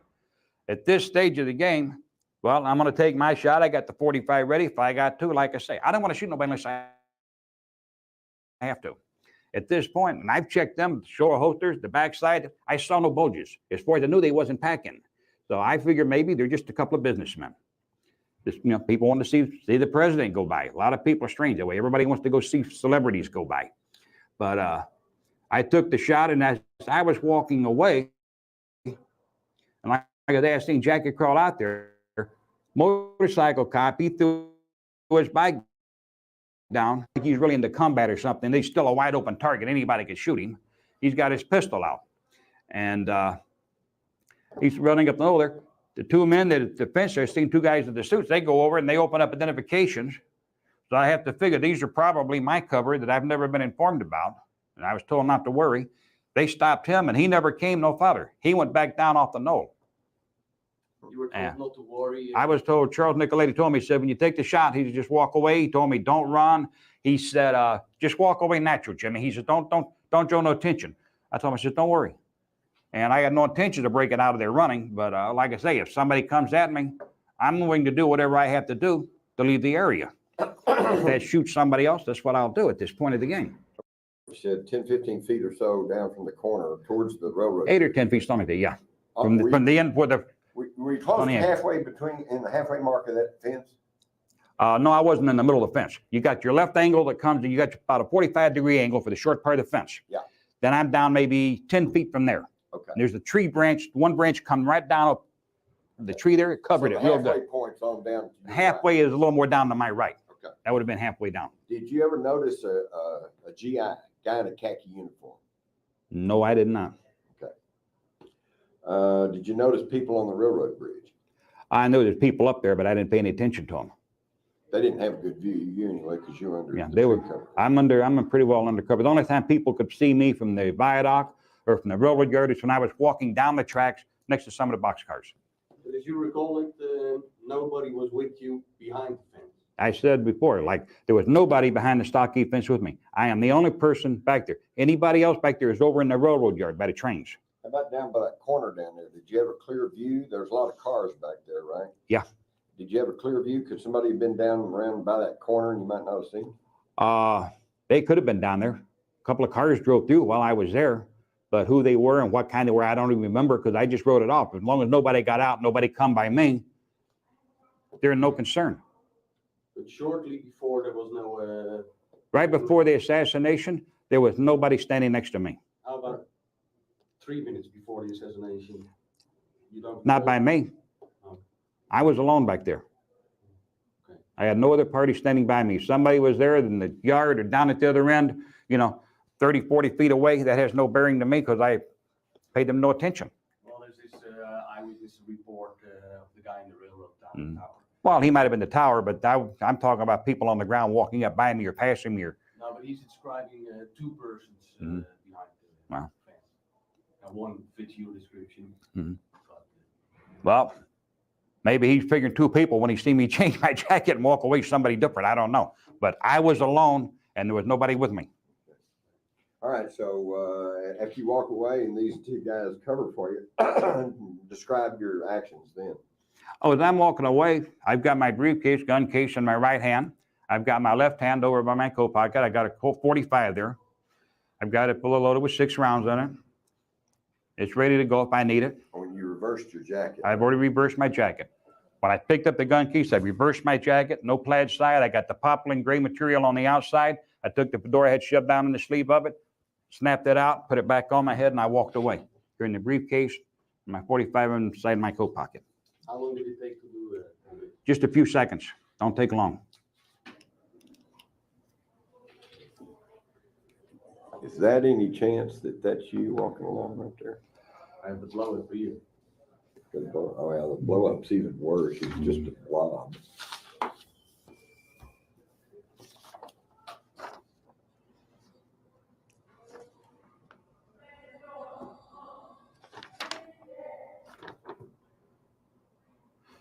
This would be probably 15, 30 seconds. Looking at that, I couldn't say it's me, but I'm saying you can see somebody there, basically speaking. It could have been. Is that the direction you took? Yeah. You walked back towards the deposit? Right. Going in that direction. And there was nobody around you even at that point? At that point, there's nobody around me. I'm not going to let nobody get close to me at that point because, like I say, somebody might try to grab me. They might want to pull a gun on me. I'm looking at people. Somebody turns around. If they make the wrong move, if I see somebody pulling a weapon, they're going to be shot. If I see somebody... Okay, this is a little retaining wall, mhm, and right on the other side of it's a sidewalk, mhm. and then there's like a little, I don't know, a garden patch, a little flower garden thing, and then that road, the little road that runs in front of the depository. Right. Is that That's the road? one that comes to the dead end down here? Yeah. Yeah, that's the one. And that's right where you were walking. That's right where I was walking. You on the south side or the north side? I don't remember. Don't remember. All I remember is I'm walking and I'm watching over my shoulder. I'm trying to see if anybody's coming at me. Do you have a moment picture there? Yeah. That's well, We'll look at that later. I think it is. Yeah, no, we might as well look at this right here. Is that the tree you're talking about? Yep. You can see the branches from back over here coming right down over the wall, And that's the vicinity where you were standing. right there. Do you remember which side of the tree you were on? Was it to your left or your right?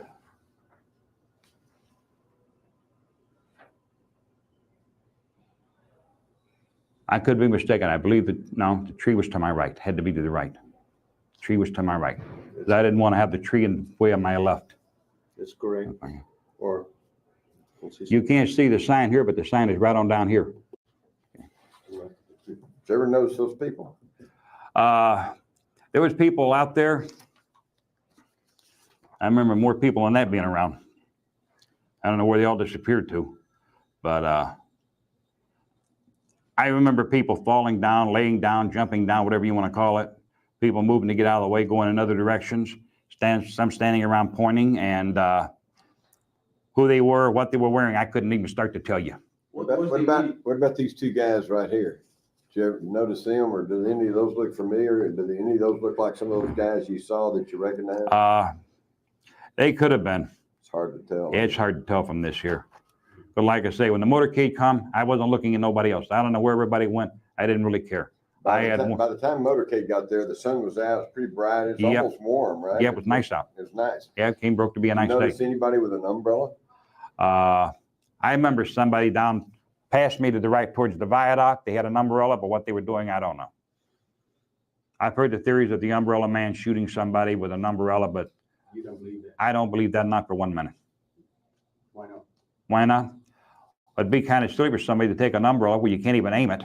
All you can do is point it and you're still going to be shooting at a moving target, and it had to be a very small caliber because they didn't come in big calibers, and they were used basically for in-house operations, and you're right on top of the target when you use it. And 1963, the agency, which I'm referring to, the CIA, they had weapons basically based on umbrellas, like you could use it, walking canes. Some of them carried a small caliber round. You couldn't put a big caliber in there. To me, the weapon was strictly an in-house weapon where you had to be right on top of the target. There's no way you can stand out on a sidewalk and take an umbrella and point it and hit a moving target without aiming. I mean, this is a lot of fantasy here. I thought the umbrellas, when they come out with them, they had the little darts in them. They had the poison on the end of them where you could jab a guy going downstairs or in a house or in a room, any place where there's a lot of people moving and mulling around together. You could walk up with somebody and you could shoot fire small 22 caliber round into them. But as far as for somebody using an umbrella on the sidewalk and firing around, no, that's a lot of fantasy. Where you parked the Chevrolet on Houston Street? I'm not sure. It was right next to the Dow Tech building there, whichever street that would be. No, Houston Street's the one that's going up and down. Houston Street's the one that runs, and the school book depository is over here, and Dow Tech's building's over here. Right. Did you park on that street? I parked on the street right next to it, yeah. Was it a head-in parking, or was it a parking lot, or did you straight in? Well, you're going to call it parking space, parking lot, parking aisle, whatever you want to call it. The place, cars were parked there. A row of cars. Row of cars. Kind of backed it in there, parked it so he could have access to the trunk. So you're backed in, so the front end's elongated. Well, no, the front is pointing forward. Yeah, towards the street. Yeah. Mm-hmm. And I'm getting ahead here, Bennett, but when you left, you turned right. When I come out of there, I made a right-hand turn. Onto Houston. Onto Houston. On Houston. Leaving on Houston. Yeah, going north. Okay.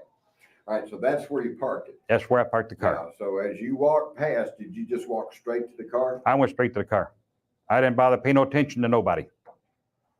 I went right to the car. What was going on around me, I don't know. I can't tell you what passed me. I can't tell you who was looking at me, and I can't tell you how many people was around. I had one thing on my mind. Anybody that approaching me with the determination to stop me, to question me, detain me, whatever you want to call it, or anything else. All I want to do now is reach my destination, which is the car, put the case in the back seat there on the floor, like I chugging me, already have figured out. I'm going to get in the car, start it up, drive away. Was the car empty when you got there? No, sir. When I got to the car, Charles Nicoletti was in the front seat, Johnny Roselli was in the back seat. And There's only 2 seats in the front. We had the bucket seats in it. so as soon as you got in the car, you just started up. As soon as I got in the car, opened the door, set the case in the back, behind the front seat, got right in the car, lit the ignition, and gone. Anybody say anything at that point? Nobody said nothing to me. At that point, we pulled out, and as we went down the street heading for the intersection, the only thing that was said to me was, Mr. Nicoletti asked me, he says, Jimmy, don't you think you overreacted? I says, what do you mean? He said, do you think you fired too fast? And I told him, I said, I was fixing to lose my field of fire. Either I shoot then or I put it in a brief, put it in my gun case and I leave. I said, I had one choice. I said, at this point, you told me we were going for a headshot. There's been no headshot. I said, I'm just following my orders. I said, I didn't want to explain to you why I didn't shoot. Did he say anything to that? And that was the end of it. And he told me, he said, at this intersection, he says, make a left and pull up at the gas station. We get down there. He says, we're getting out. We're getting in another car there. And I said, okay. I pulled out, parked. They got out of the car. He said, I'll see you in Chicago. And that was the only thing that was said. Did you take that as criticism? I took it as criticism. Naturally. Did he criticize you very often? No. The only thing was he asked me if I thought I overreacted. You told him no, and he accepted. He accepted it. As the motorcade's coming down, I've got my target in the scope. My primary target is lined up, and I'm waiting. And like I said, we're going for a headshot. I don't want to fire unless I have to. At this point, I'm fixing to lose my field of fire. I took my shot. When I took my shot, I knelt back down to the briefcase. I ejected the one casing in there. I picked up another live round, put it in, and closed the bowl on it. I took this shell casing as it come out to the briefcase. I put it in my mouth, tasted the sulfur from it. Love the taste of sulfur, by the way. Closed the briefcase up, and as I stood up, I did something I shouldn't have done, but I did do it. I took the shell casing, I bit down on it. I took it out and I looked at it, and I set it on the stockade fence. And there was an indentation from my teeth on the shell casing, on the ridge, by the orifice. I left it sitting on the stockade fence there, and I walked away. Well, you got to understand, when you're young, you're cocky, everything is indestructible to you, you know. Nothing can go wrong. And you got to be a strong believer in all that. I mean, you know, you're infallible. And I did that because we did a few other jobs, and we did some. I might put a quarter on the forehead, and we put them in the ground. You know, we might bury them somewhere. Lay a quarter on the head. Two-bit gambler. Might put a dime and a nickel in each eye, so I got a nickel in one eye, dime in the other one. You know, nickel and dime thief, stuff like that. Was kind of your calling card?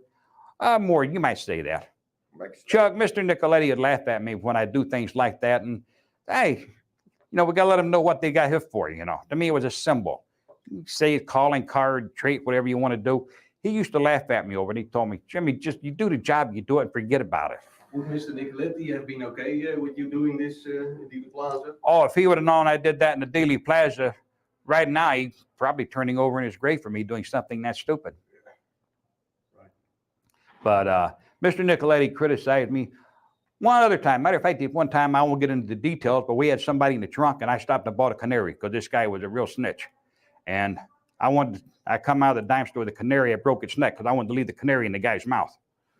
And he gave me firm instructions. Don't you ever do anything like that again when we've got something in the trunk. Really? You know, it's highly uncalled for in reality.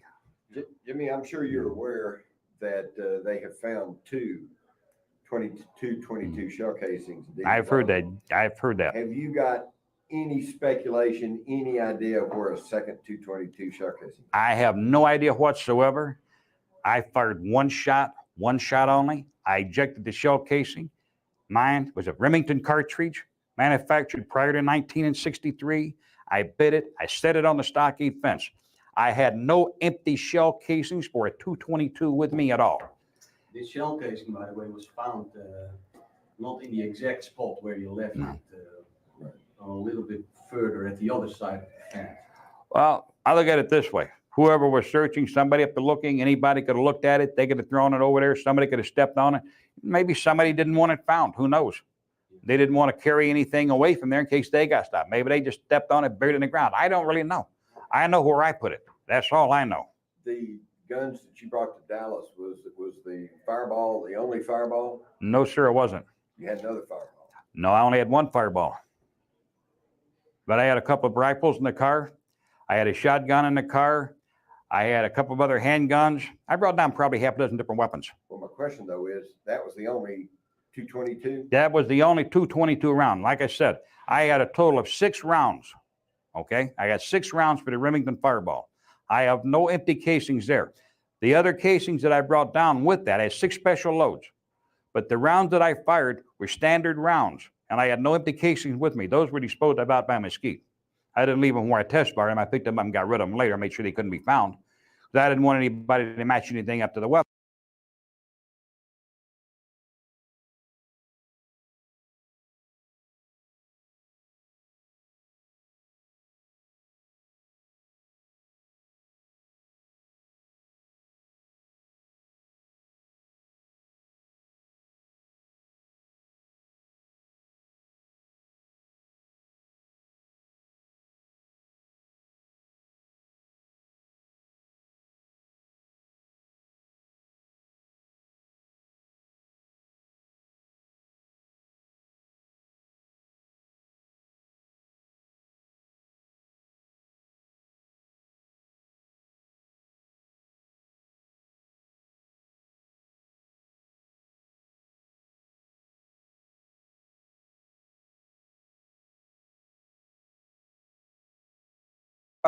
But with the fireball, there's no way they're going to match a ballistics for the simple reason the shell fragmentates.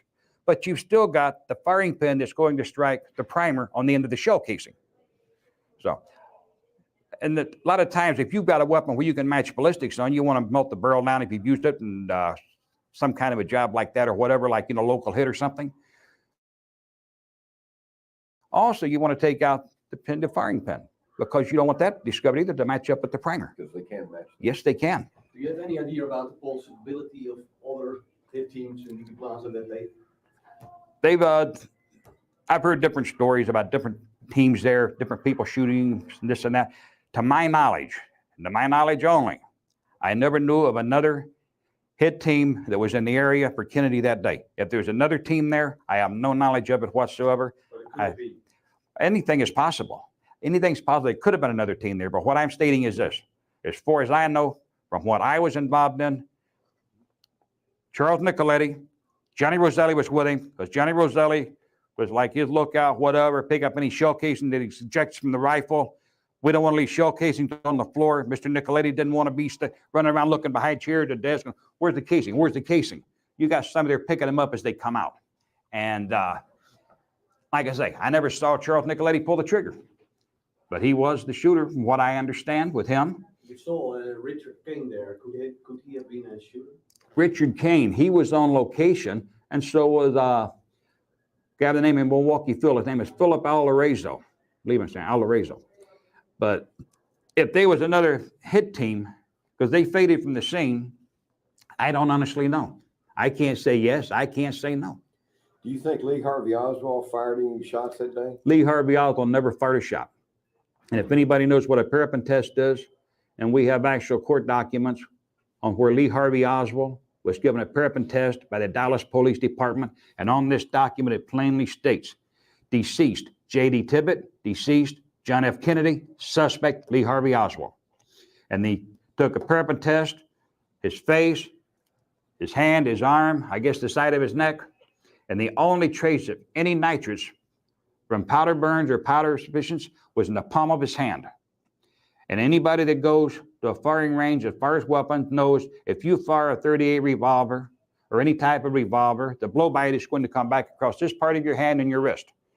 The only reason he had those nitrates in the palm of his hand is he was holding spent shell casings when I calibrated the scope. There were still traces of that. But Lee Harvey Oswald, it's like I say, that's a court document. And I don't believe anybody rigged that one up. So you left Mr. Nicoletti and Roselli off at this gas station where they had a car. Do you remember what that kind of car it was? I don't know. I'm not even sure which one it was. There was a car there. I mean, they said they had a car there, but there's several cars parked up on the side. I did not wait. I did not watch them walk across the lot. As I pulled out from the intersection, I made a left-hand turn at the intersection. I went down by the gas station. When I pulled up at the gas station to let them out of the car, let them out of the Chevy I'm in. And I'm in 63 Chevy, burgundy Chevy. We'll get that fact straight. Not a red one. It's just burgundy. That's the color of the car. They opened the door. They exited. As Mr. Nicoletti exited the car, just as he closed the door, he said, "Jimmy, I'll see you in Chicago." Told him, "Okay, boss." He closed the door. They walked across the side, like to go into the park, into the gas station there. There are several cars parked over there. I have no idea, no knowledge which particular car they went to. I did not wait to see. I pulled out, made a right, went on down, got up on the highway. I went back to Mesquite. I went back to my motel. I don't want to be riding around with a carload of weapons and somebody's just been hit. It'd be highly unpractical. I went back to the hotel, pulled in. I parked my car right in front of my room where I could watch it. I got out of the car. I went into my room. When I got in the room, Zita went in, sat down, relaxed, got a drink of water, stripped all my clothes off, went in, took me a shower. Come out of the shower, I took some wax that I brought along for this particular purpose. And if anybody wants to try this, it can be pretty painful. But I knew that I would have redstone on me here and on the side of my face from firing the weapon and across my hand and wrist. Took hot wax and I poured it on myself and let it cool so it cut into the pores on the side of my face. And after a few minutes, I peeled it off, which would remove all the nitrates from any gunpowder. I went back into the shower and showered again, then showered, finished up with a good cold one because it felt like I was kind of on fire and burning. When I got out of the shower, dried off, then I put a lotion over everything to cool the burning sensation, and then I got dressed. Once it got dark, I went out to the car. Nobody was around. Make sure everybody was inside doing whatever they're doing in their motel rooms. Opened the trunk up. I took the weapon out of the trunk. And when I'd gotten out of the car earlier, I'd taken the briefcase, the gun case from my fireball, and already taken that into the hotel. I went inside, had one weapon I took in, cleaned it, got it ready to put back in the car. I waited till after midnight. I went back out to the vehicle, got in, pulled the back seat out, took the top part off the back, put the gun back in the rack, the rifle. I secured my fireball, put the gun case in there, closed everything back up, and went back in the hotel. I went to sleep. I got up the next morning at First light, went down the road. There is a restaurant down the road, there a little ways off on the right-hand side as you're coming back east. Restaurant, coffee shop, not too far from there, maybe a mile and a half down the road, something like that anyway, best I can remember. I stopped there, had me some coffee, breakfast, got in the car and I left. I drove back to the southern part of Illinois. When I got to the southern part of Illinois, starting to get dusk, getting late. Pull off at a motel there. As you got back in Illinois, I can't remember the name of it. I remember it was like a blue and white one. I want to say Southern something another, like a truck stop, a lot of trucks there. I went in, got a room, and I stayed overnight there. The next morning, I went out, got in the car, proceeded to Chicago. Are you drinking, man? At that time, I was. Yeah. Did you have any drinks while you were in Dallas? That during Nope. the week beforehand? I drained no alcohol. I'm working. Mr. Nicoletti would frown on that very, very much. I was down there running around drinking and cabareting. What can you tell me about the death of J.D. Tippet? When it comes to J.D. Tippet, they say that Lee Harvey Oswald was the one that shot him. It's not true. The party that shot J.D. Tippet was someone else that had been brought in. I'm not sure where he came from. I didn't even know this party was on location. But after that, I'm already back at the hotel. When the party comes up, somebody knocks on my door.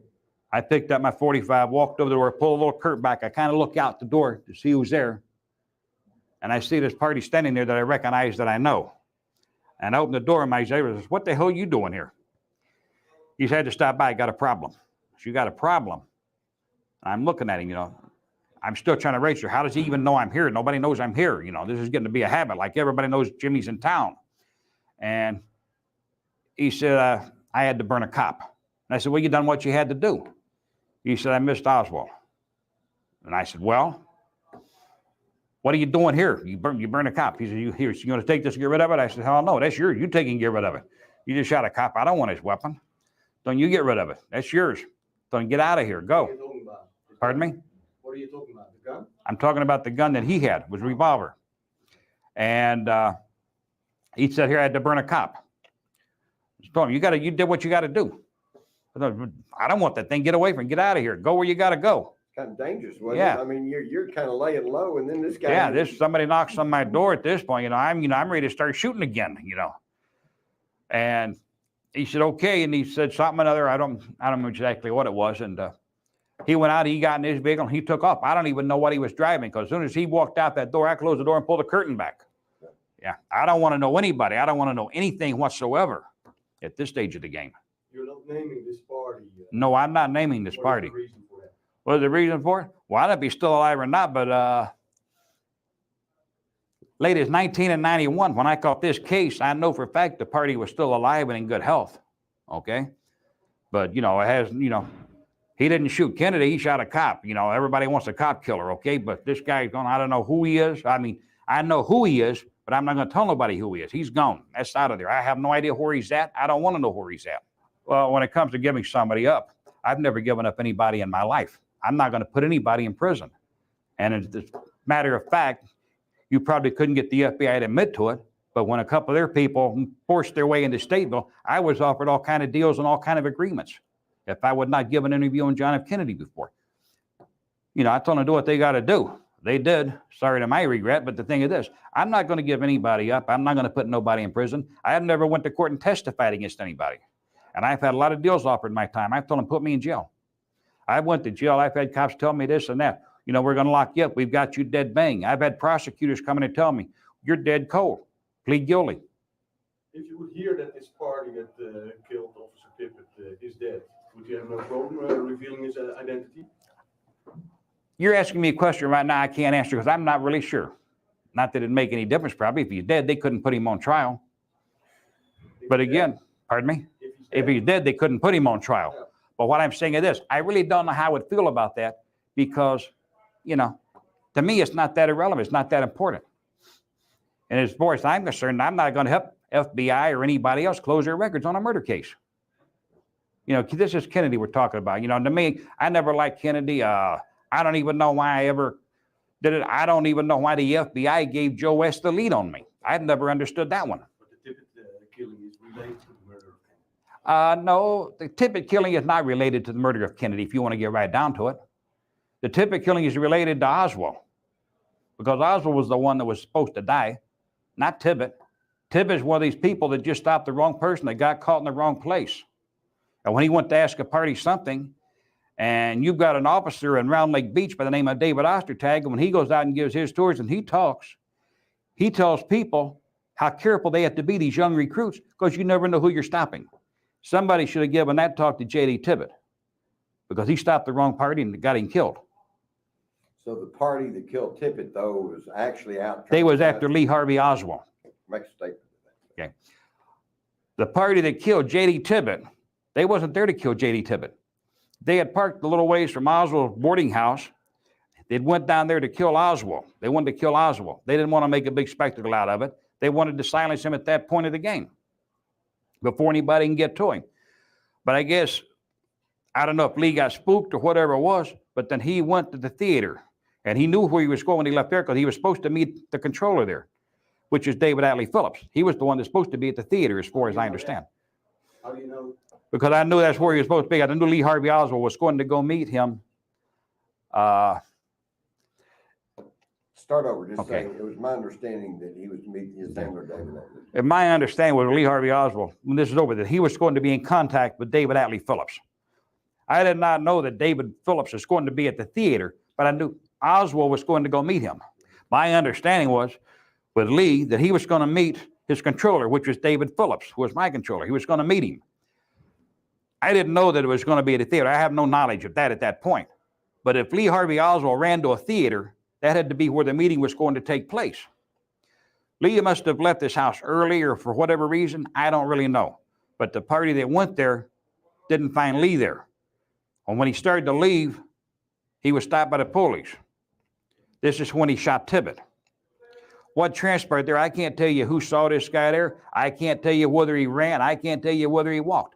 I don't know. All I understand is this: a party that I know that come by my motel room told me he had to burn a cop. The cop he burned was J.D. Tippet. It was the only cop killed in Dallas that day, so it had to be the one that he burned. At this point, he says, "Here, you want to get rid of that?" So I said, "Hell no, take it. You get rid of your own weapon." I said, "I got my own problems. Get out of here. Go."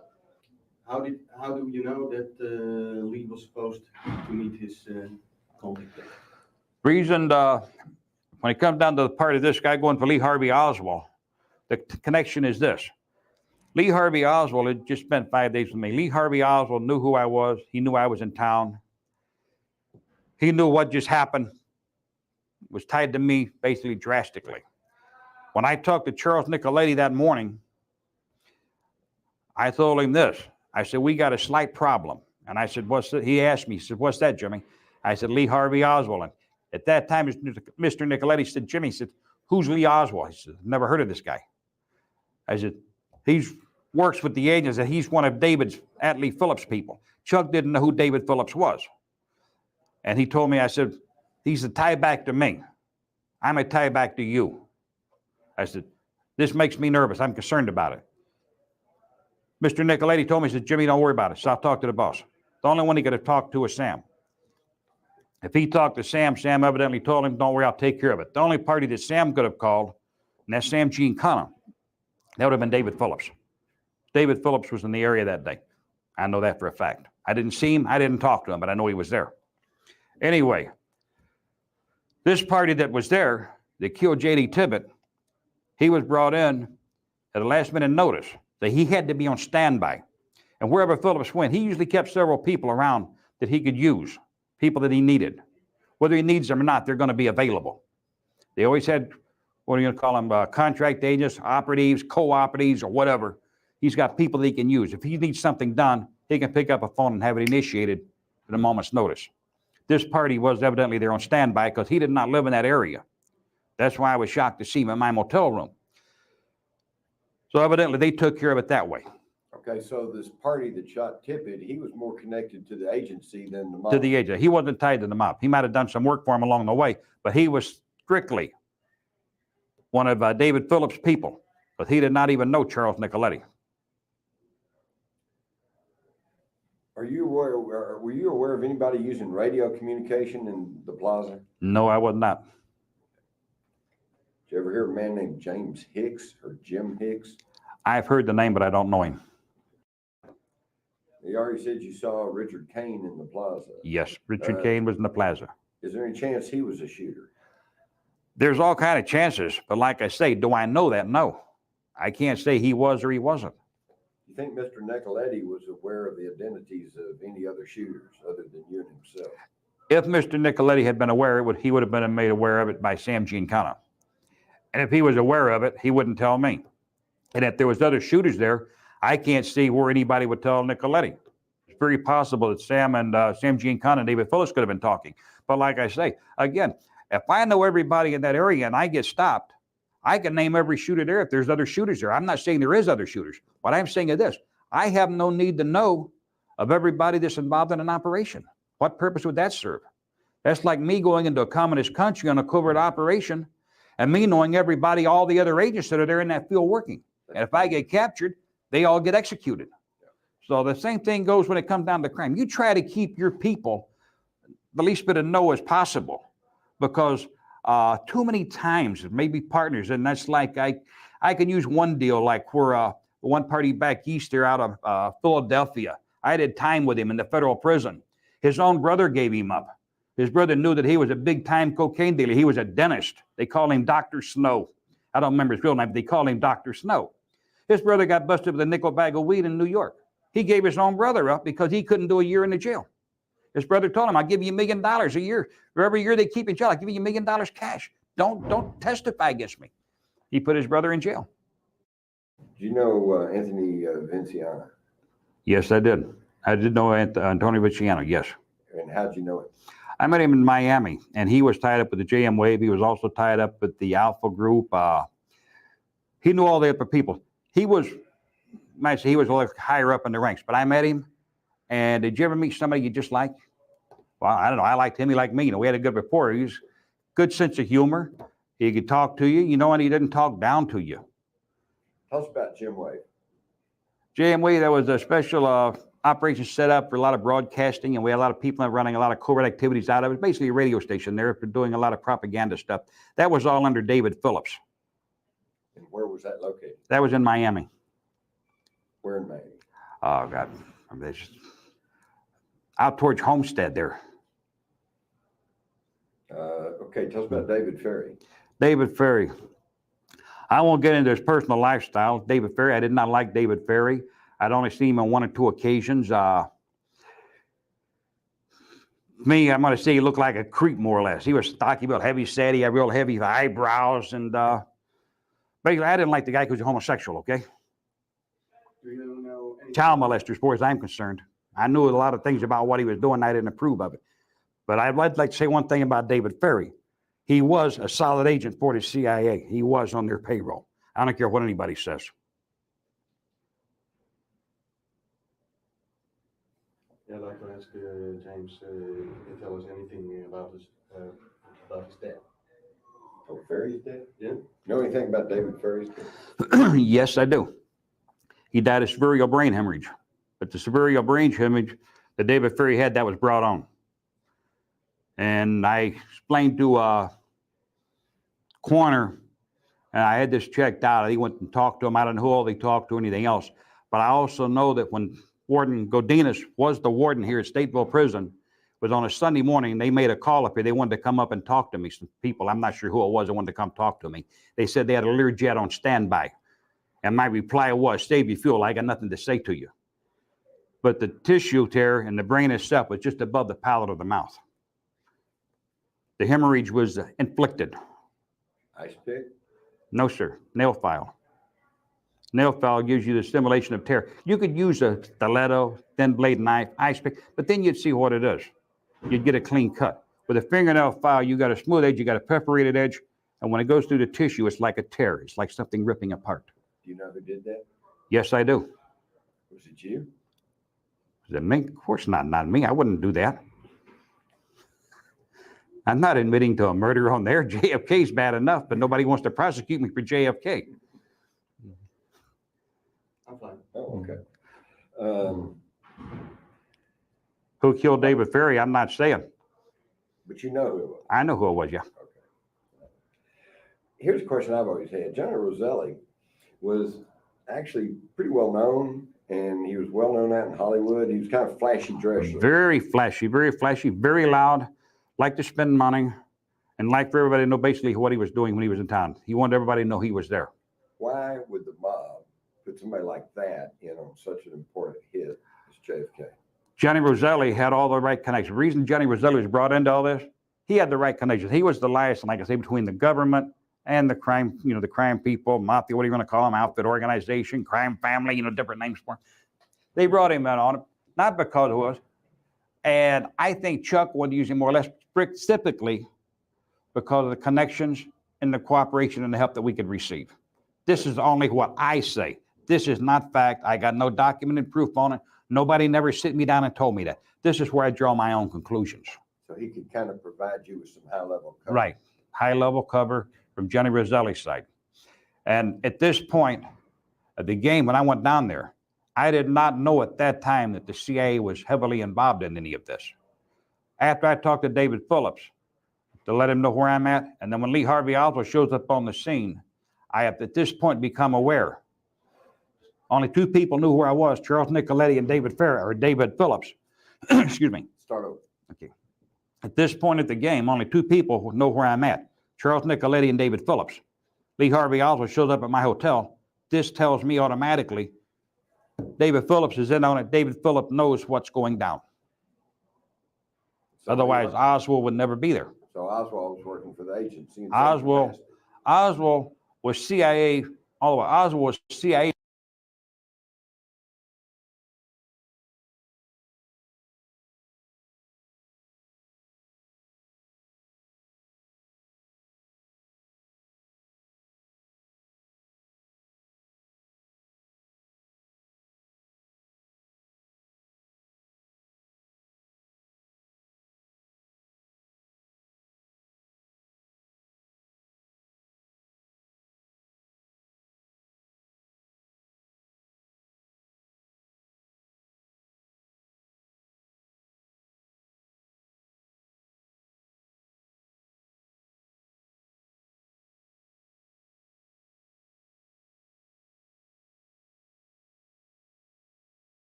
Before I ever even knew any of these people. Oswald was recruited when he was in the Marine Corps.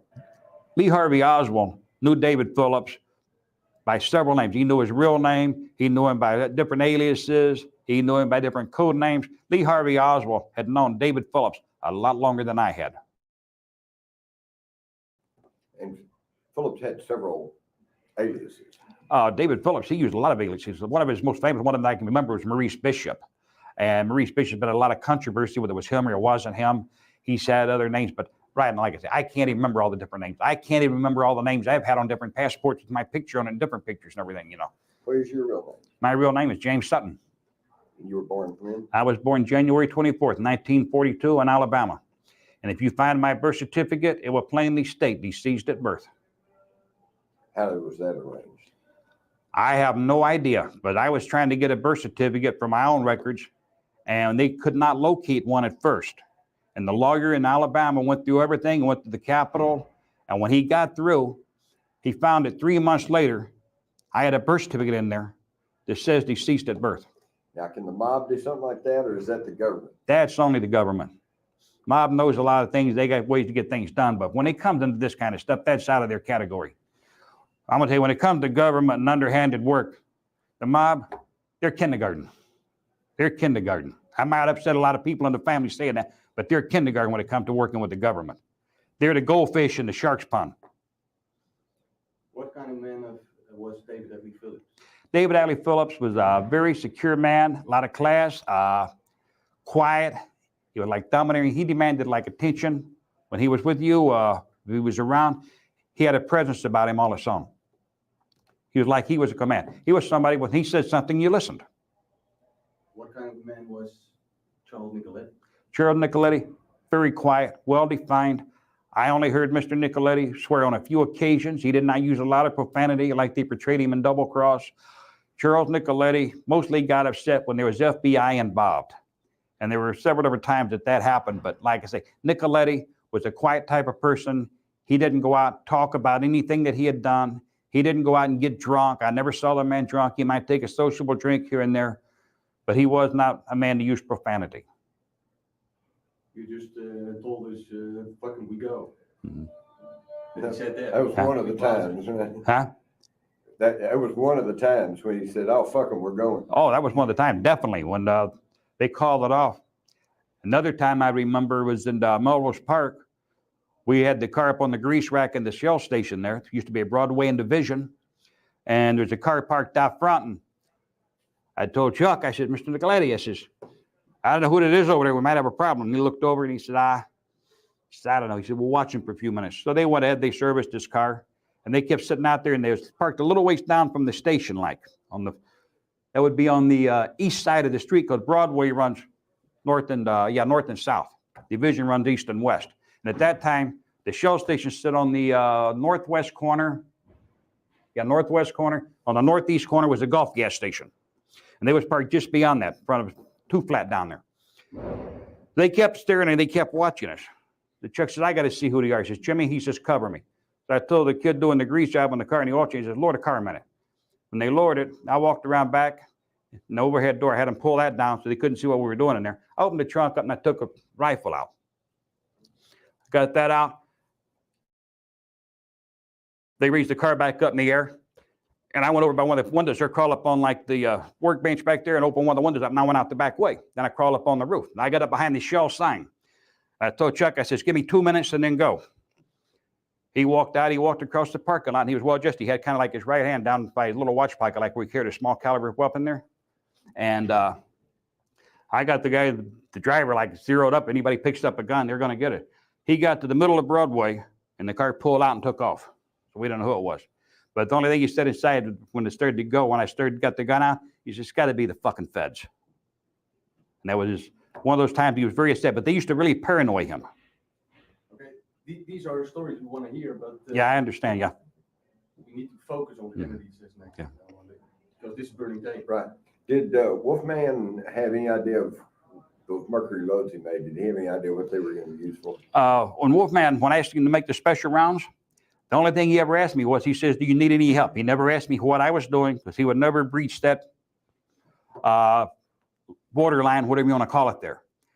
And the trade, you just don't ask people what they're going out to do.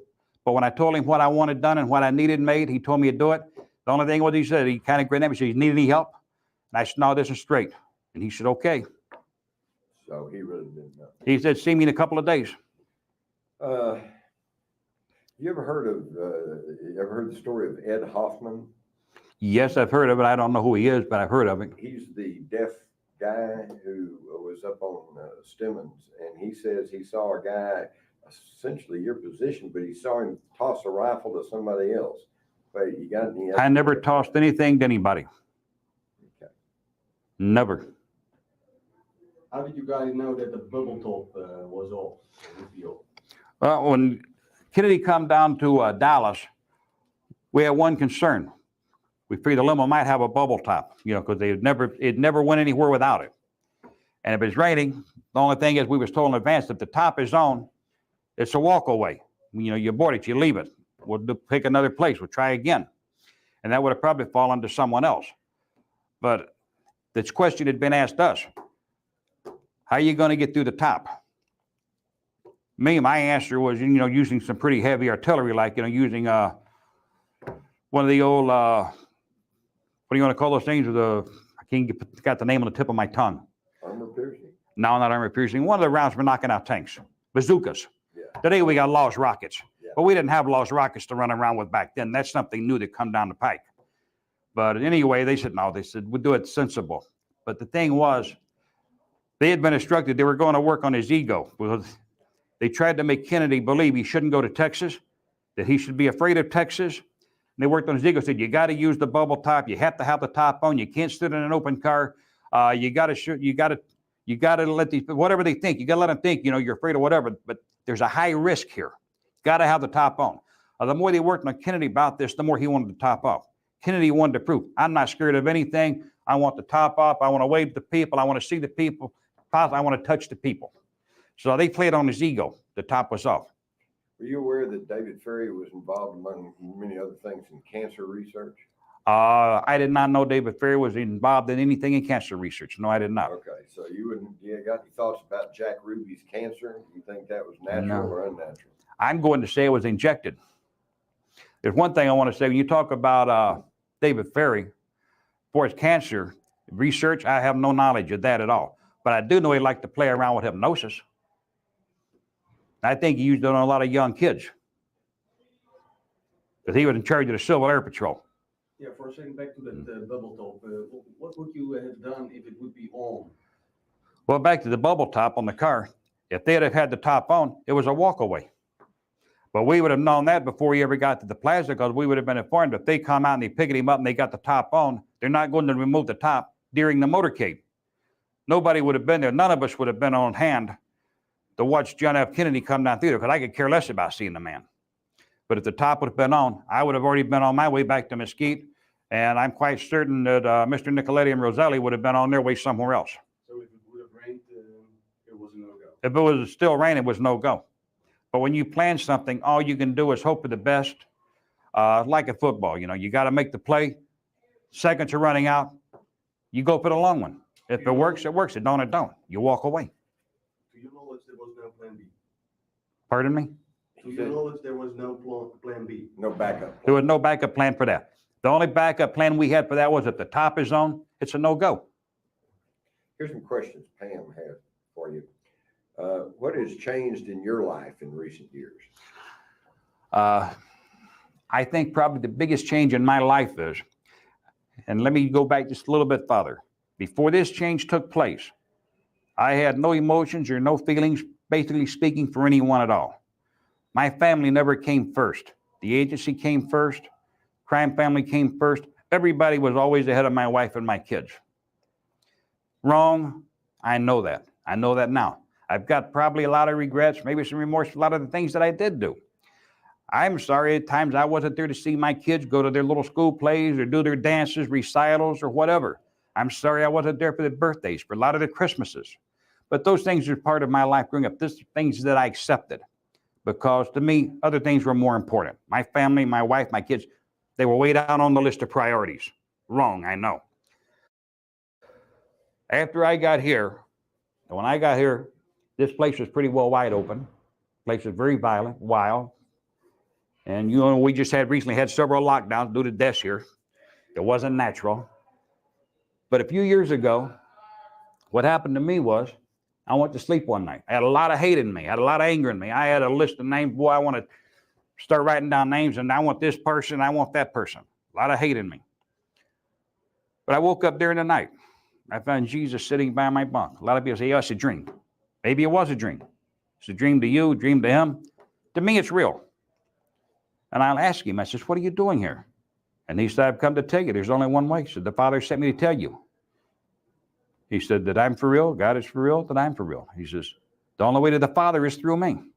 So we talked for a little while, and I went back to sleep. The next morning I woke up, all the hate was gone. I used to wake up and come out of my cell every morning. It's not, what am I going to do today? It's who am I going to have to kill today, or who am I going to have to stab today, or who's going to try to stab me, who I got to fight, because there's been a lot of fights here, a lot of stabbings. But I had a new feeling in me. I was real light.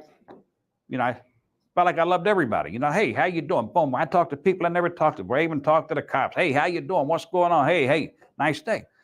Well, after a little while, I started slipping back again. I got back to being the old Jimmy again. I started getting these angry feelings back, wanting to fight. You look at me the wrong way, I'm going to grab you, slam you into the wall, whatever you do.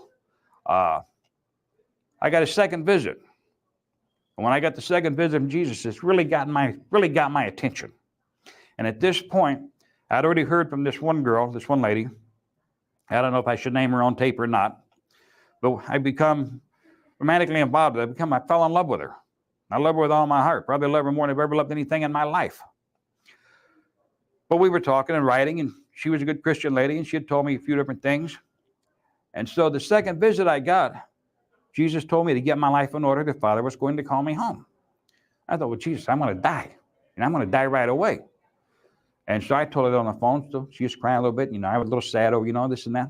But then I was reading in the Bible, and I was reading in Matthew chapter 24 about the earth giving the birth pains and all this. What God was telling me, Jesus was telling me, God's not calling me home this stage of the game, but be prepared. Get ready for heaven so I can have a life hereafter. And I'm reading all about this in Matthew. And then it struck on me what it was. So I called her up and I told her. And so, but like I say, since then, I've lived a whole different life here. I used a few words of profanity in this interview strictly for the reason of what was said. There was actual words verbatim. But when I'm not in this interview, I try not to use vulgar language. I try not to hate people. I try to maintain good thoughts. But in here, that's hard to maintain good thoughts. Very hard in here. But I work at it very hard. And I pray every night, every day. I don't run around with my Bible. I don't run around trying to tell you all about the Word of God. That's not my job. You want to hear about it, I'll be more than happy to sit down and talk to you about it. But I don't try to push it on anybody. We have a lot of different kinds of religions here. Why, briefly tell me why you're in prison right now. I'm in prison for a specific reason. When I come out of the federal prison, I did a federal stretch and I was out for a little while. People started trying to kill me. When they started trying to kill me the first time, I was at along Quentin Road and Rollins Road in Round Lake Beach, shortly past midnight, driving a little Chevy Chevette. And the cops had been harassing me there. They knew who I was. Every time they see me, they'd handcuff me, get me out of the car, and my papers blew out. They'd throw all my stuff down the street. So this particular night, I pull up the stoplight there. I'm on Quentin Road, fixing to make a right-hand turn on Rollins Road. I'm staying with my aunt and uncle at this time. They're about 2 blocks down from there. I looked up in the rearview mirror, and I seen a car pulling up behind me with no lights in the next lane.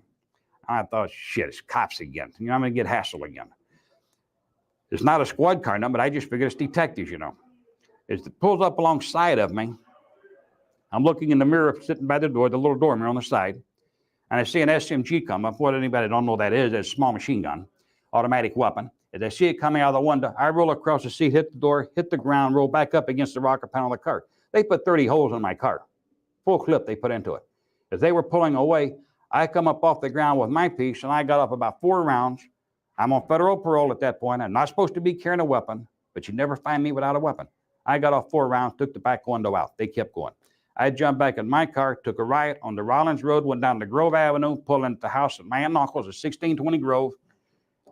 Went in there and got the tarp from my uncle out of the garage and put it over the car so they couldn't see the bullet holes. That was the first attempt on my life. When was that? I got out of federal prison in 88. This year's late 89, early 90, I guess. Been any attempts on your life in prison? Not in prison. I've had a lot of fights, but that's not attempts on my life. I mean, the things that happen here is it's just day-to-day living. I got a few scars, some knives here and there, but that's irrelevant there. You don't think it was people trying to take you out? Oh, no, definitely not. Well, then certainly wouldn't have anything to do with the JFK job. No, definitely not. And when they started trying to kill me on the street, that's the first attempt on my life in the free world, as I call it. Next day, I went to see somebody down in the city, and I went up and I asked him a specific question.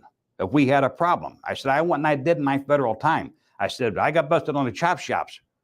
I didn't take nobody down with me. I said, I went, kept my mouth shut. I didn't testify. I didn't give nobody up. I took the conviction. I done my time. What's the problem? We got a problem. Let me know. And he told me, he said, Jimmy, he says, he always called me Jimmy boy. He said, Jimmy boy, he says, come down, come down. He said, listen to me. He said, you got no problem with us. He said, you did your thing. He said, hey, you didn't have the problem when you was down. You got money, looked after certain people for you, took care of your family. You had no problems.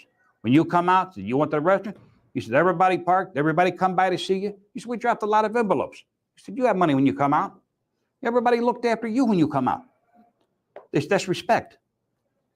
Don't think we're after you. Said, whatever you've done, it's for your previous employers, not us. That's on the other side of the fence, the people that you worked for before. He said, them, not us, Jimmy. He said, I give you my word on that. The second attempt, I was on my motorcycle, and it's a long story. I won't go through all that. Hold a minute. So Okay. you're saying that attempt was not the mob, that was the agency. That was the agency. That was the government. Somebody in the government. So I the believe- government has tried to take you out. That's what I honestly believe. Okay, make a statement. Now then, the second time on my attempt, you're talking about making a statement with the government? Yeah. After I talked to certain parties in Chicago, down in the city, about them trying to kill me, and he's telling me that was my previous employers, what we're talking about here, we're talking about a government agency. I won't say which agency it was that tried to take me out, but I know at that time I had people in the DOD on me because I had taken certain material off the computer at Oxford from the arsenal, so I worked in the office. I had an excess classified material there for building new tanks, new helicopters, everything. I had the gun emplacements off one of the Black Hawk helicopters. I had the allocations for everything. I had the rate of firing, anything that's classified, because we made a lot of the stuff there. We made the nitrine cable to fire the Sidewinder missile inside a federal prison. Okay. Anyway, the second attempt was, well, now I've realized this here is not the crime family after me. It's got to be a government agency. The second attempt on my life was late at night. They ran me over on my motorcycle. They hit me so hard, they bent the frame on it. They totaled the motorcycle out. That's all on record. Next time I come around, the third time, with these two off-duty officers. One of them is David Ostertag. They will never admit they had a contract on my life. And I want to say one thing. I got no hard feelings against either one of these officers, even though they tried to kill me. I don't take this anything personal. I take it they were doing a job. They were doing what they was paid to do. They just blew it. But the thing is this, I'm here because somebody opened up on my partner and me. They tried to kill us in broad daylight on May 7th, 1991, 3:15 p.m., maybe 3:30, in the middle of Route 12 in a little place called Buffalo Grove. We're between Quentin Road and Long Grove Road on Route 12. They forced us off the road. When they forced us off the road, they say it was a high-speed chase. It really wasn't a high-speed chase. They spotted me at a gas station. I didn't even see them. I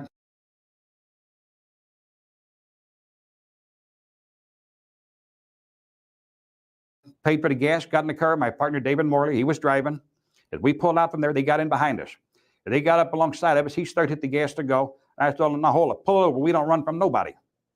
And my exact words were, fuck them. We don't run, pull it over. We'll deal with it. They cut us off like he pulled into like a part of a driveway. It was gravel, a little fast. He hit the brakes. We slid into a little tree. The tree we hit wasn't any bigger than my arm. I threw the door open on the right-hand side to exit the car. This was the leased car. As I threw the door open to exit, they drove their car, which is a white unmarked car, into the side of our car. When I seen the front of the car coming at the door, I jerked my leg back up off the ground so I wouldn't get it cut off and they were broken, and dug my head. And when they hit the door hit me and knocked me back into the car. I bounced off the dash, and at that point, they opened fire. My partner, David Morley, very good man. He saved my life on several occasions in the free world. His left hand is paralyzed. He'd been shot up a couple times before in shootouts. He can't use his left hand. At this point, he's leaning down, fumbling under the seat of the car, looking for his gun, looking for a 9mm. And I'm yelling, get out, get out, get out. And to me, it seemed like it's taking forever. When he got the 9, he put it up under his arm. He's got to close his arm, reach across, open the door to exit. This is only a few seconds, but it seemed like a lifetime to me. We come out of the car. When he come out, he took the first shot. David Ostertag went down. At this point, when I come out, there was no need for me to even shoot. The other officer, Bittner, I didn't know they were cops at that time. Neither did my partner. We had no idea they were police officers. He crawled up under the car, and he was screaming, I guess, they're going to kill us both. They're going to kill us both. David Ostertag was already down. I grabbed the AK-47 out of the car, had it in the back seat. I'd went and picked that up out of the storage shed for the simple reason I'd had a meeting prior to those people, and somebody had poked me in the chest, and I just knocked them down and stomped on them a couple times and told them, don't ever threaten me to tell me you're going to trunk me. If you do it first, and then come and tell me that you done it. I went and told David, I said, we got problems. I went and got the AK-47 out, got the ammo can out. I had a 30-round clip in the AK-47. This is all in the law books. The ammo can had 520 rounds of ammo in it. David Ostertag can tell you how many rounds we had for the 9mm, the clips, all the loose rounds. I went into a little swamp. Took them several hours to get me out. The AK-47 tractor spring, it broke, it wouldn't fire. Any witnesses to all of this? A lot of people around, a lot of people. We had traffic backed up from the shooting incident there all the way to Wisconsin and all the way to the city of Chicago. So if who opened fire first? They opened fire first. And they're in an unmarked car. Unmarked car. Plain clothes? Plain clothes. They had a windbreaker on. They were wearing a badge on their gun belt underneath the windbreaker jacket, sitting in a car. They were shooting from inside the car. David Ostertag had exited, coming around shooting when David Morley dropped him. Did they ever say you were under arrest or? No. Did they yell police officers? Nobody identified nothing. I mean, the shooting started. How many shots were fired before your partner took the shot? Well, I'm going to say they got off probably the first 14 shots. They say they fired 3 and 11 out of 52. They said we fired the rest of them. But there's not that many shell cases on hand. And if the only weapons that were fired were 9mm that day, and my weapon hadn't been fired, that leaves 3 clips. It's only 45 rounds of 15 rounds to 9mm in a staggered clip. And they didn't fire that many. They still had rounds in theirs. So there's no way 52 rounds were fired that day. Oh, there's all kind of witnesses that seen what went down. There's witnesses that will plainly state on who got out, who shot who, and who shot first. That's all in the court documents. So how did they get a conviction if there were witnesses to say they fired first? That was very simple. We were tried in Lake County, Illinois. It didn't take them long to convict us. Everybody on the jury was related to a cop. You don't shoot a cop and walk away. You shoot a cop, it don't matter if it's self-defense or not. Were the witness reports allowed as evidence? Some of those were denied. I had witnesses that come there to testify on my behalf, and that was irrelevant, and they were not permitted to testify. My own aunt was not permitted to testify at my trial. As far as I'm concerned, it was a frame. It was self-defense, over and out. And I didn't even shoot nobody.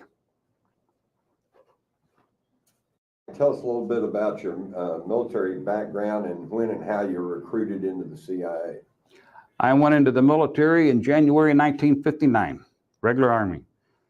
I went in Fort Leonard Wood, Missouri, took my basic there.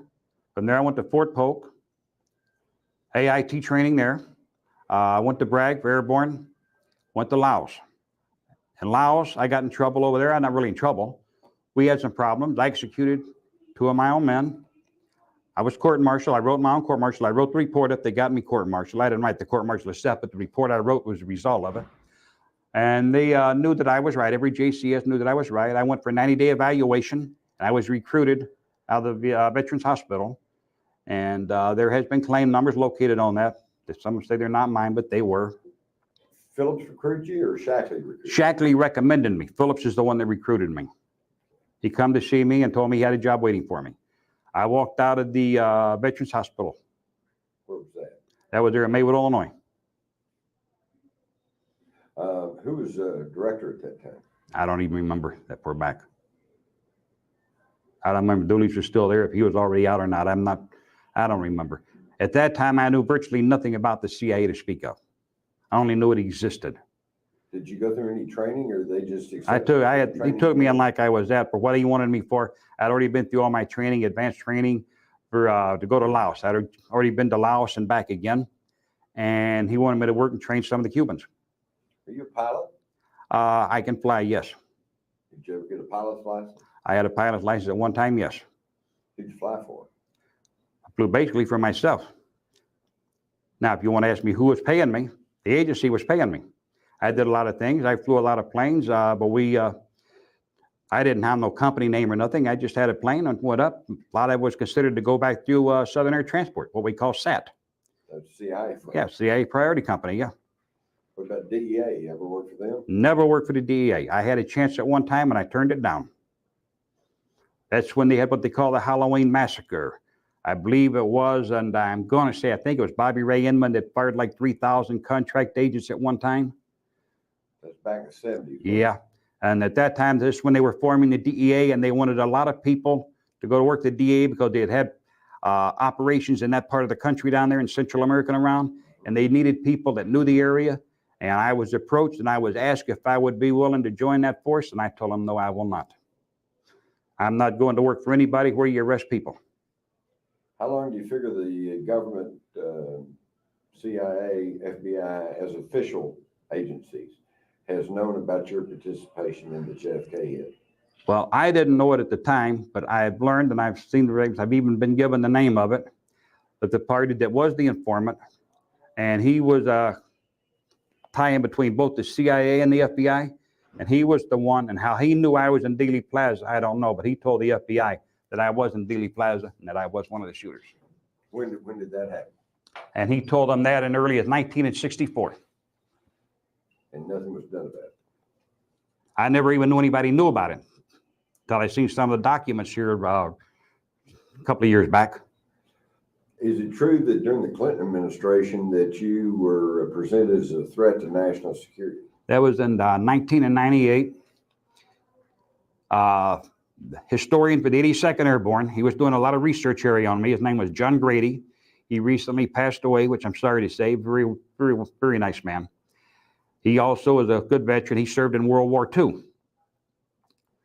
But he did a lot of research on me, and checked through a lot of people, found out me to be credible. He verified a lot of things that him and I discussed. He come here to visit me. And when him and I was corresponding, he was approached by the Secret Service. And they warned him that I was a threat to national security. And in 1998, I don't remember what month it was, but Janet Reno and President Bill Clinton at that time declared me as a threat to national security. It was basically for training manuals and formulas and information they retrieved out of one of my storage sheds when they raided it. A lot of the boy, today under Homeland Security, they probably have you as a terrorist threat since you know how to make bombs. That could be. I know there is a U.S. Marshals detaining on me at this time. U.S. Marshals, what? There is a U.S. Marshals detaining on me at this time. What does that mean? That means the day I walk out of here, the U.S. Marshals will be here to pick me up. They want to talk to me. There is no outstanding charges. There's no charges against me. What they have against me is a detainer. All they want to do is talk to me. What they want to know is they want to be notified when I leave here, in other words. All I know is that he was a historian for the 82nd Airborne, and he had been hired to do a research on me. And he started researching me, and after he did a lot of research, he contacted me for more information. He come here to Stateville Prison to visit me from Florida. We visited, we talked. I gave him dates, information, and things, and he verified a lot of it. I helped him with the best. Were your records missing? Pardon me? Why was it necessary?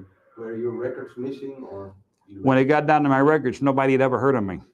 It took Mr. Grady, I believe it was, don't hold me to this figure, I'm going to say it was roughly 18 months to find any military trace of me, and he found them in the archives in St. Louis, Missouri. Once those records had been discovered and he found them and he got down claim numbers, serial numbers, et cetera, et cetera. A few months later, they went back to retrieve some more information from those records, and the records were missing, and there was a thing there that said, no more information is available. You know the term sheep dipping? Sheep dipping is a very common practice. What sheep dipping is, that's the old term for it, back when I was first in.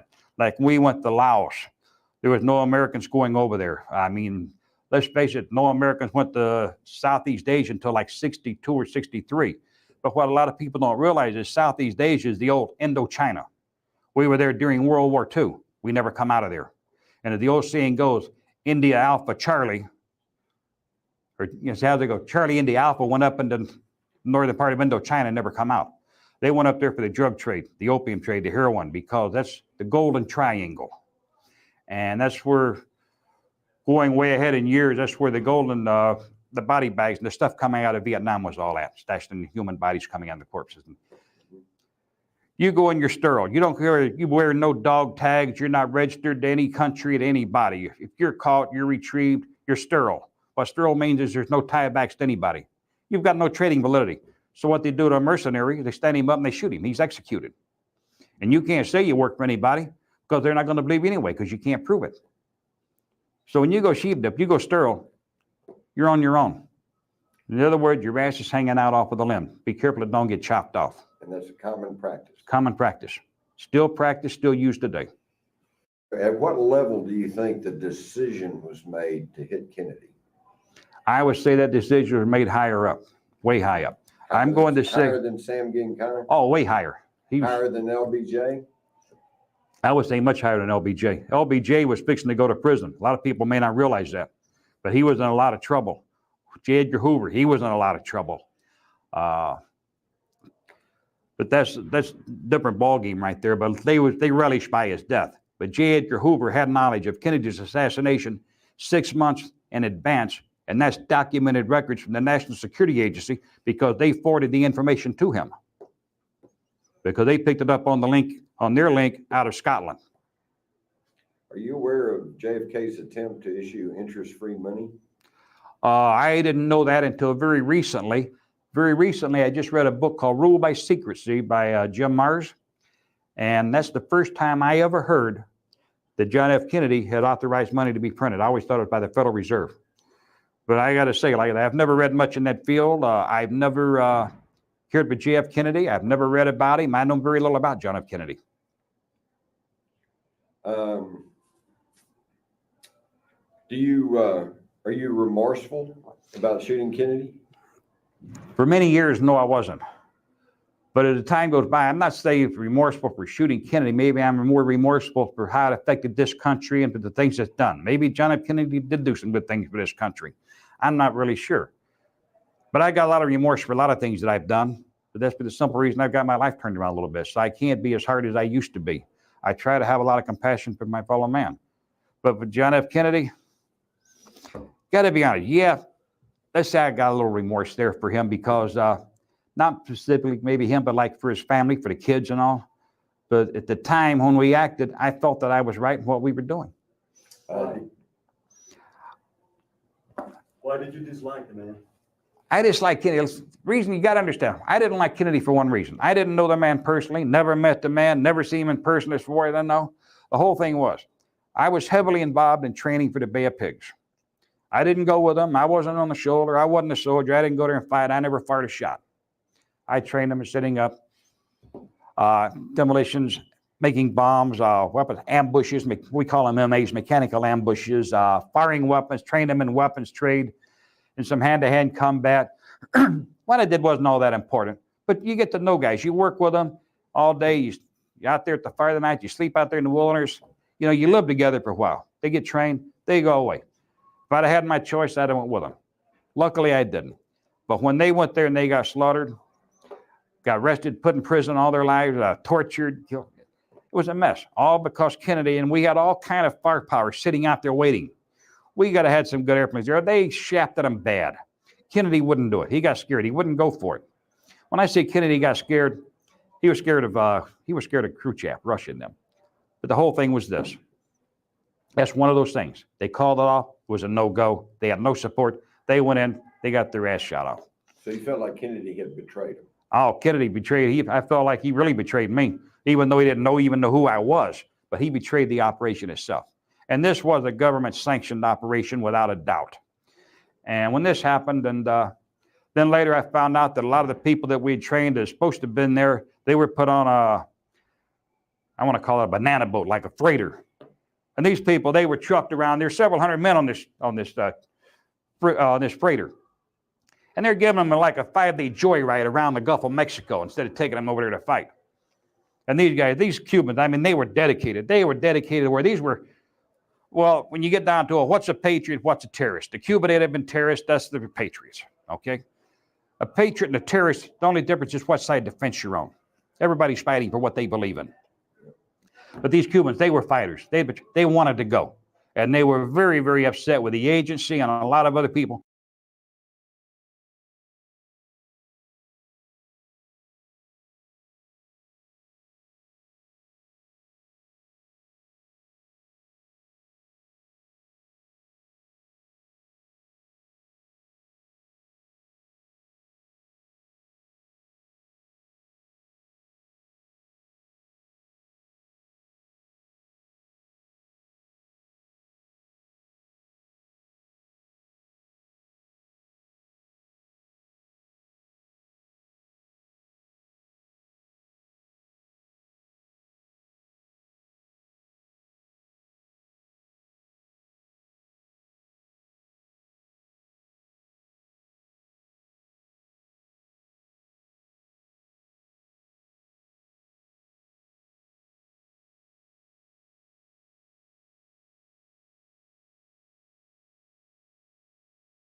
because they didn't make the scene.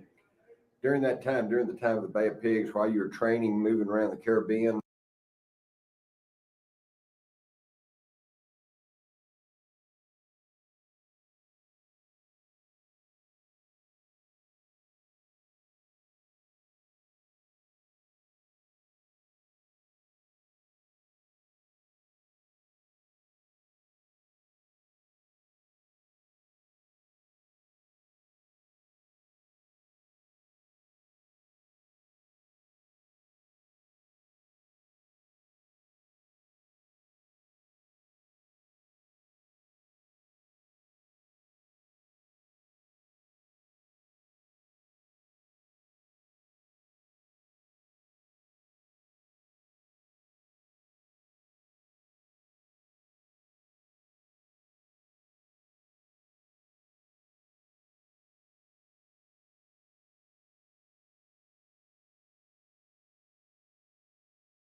no name key and all like that. You ever hear the name George Herbert Walker Bush? Oh, yeah. What was his role?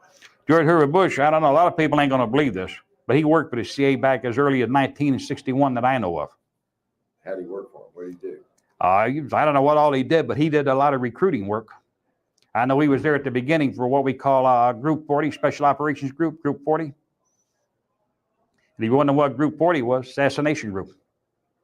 Do you have any proof of what you've told us in regards to the Kennedy assassination?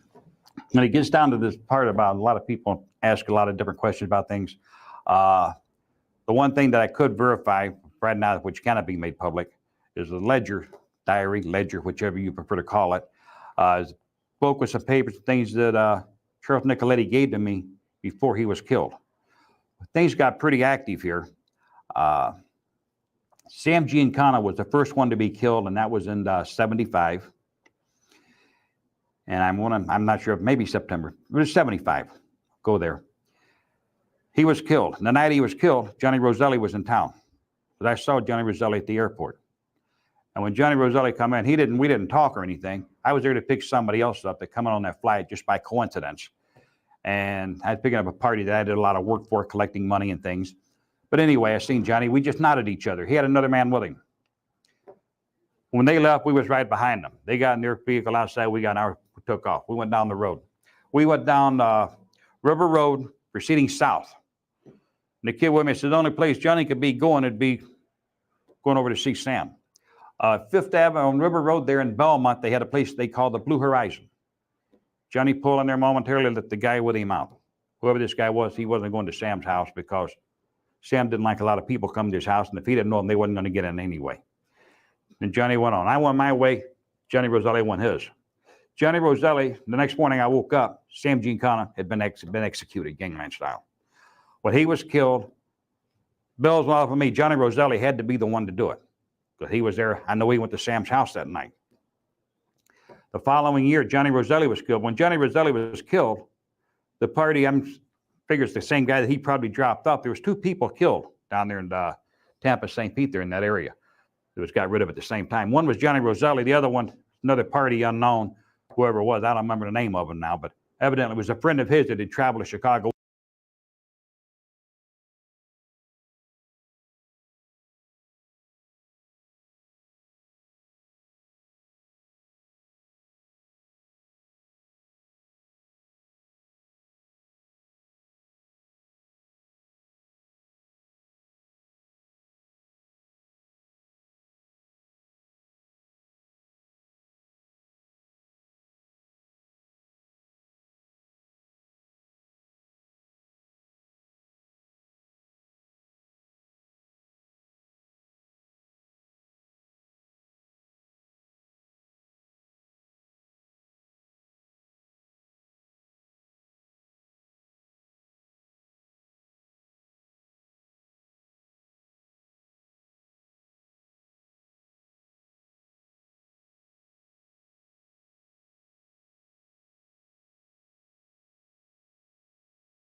over him. I figured he knew something, and somebody took him out too, because they knew that Johnny Roselli, what he had done, okay? This guy, he might have told this guy knew, they got rid of him.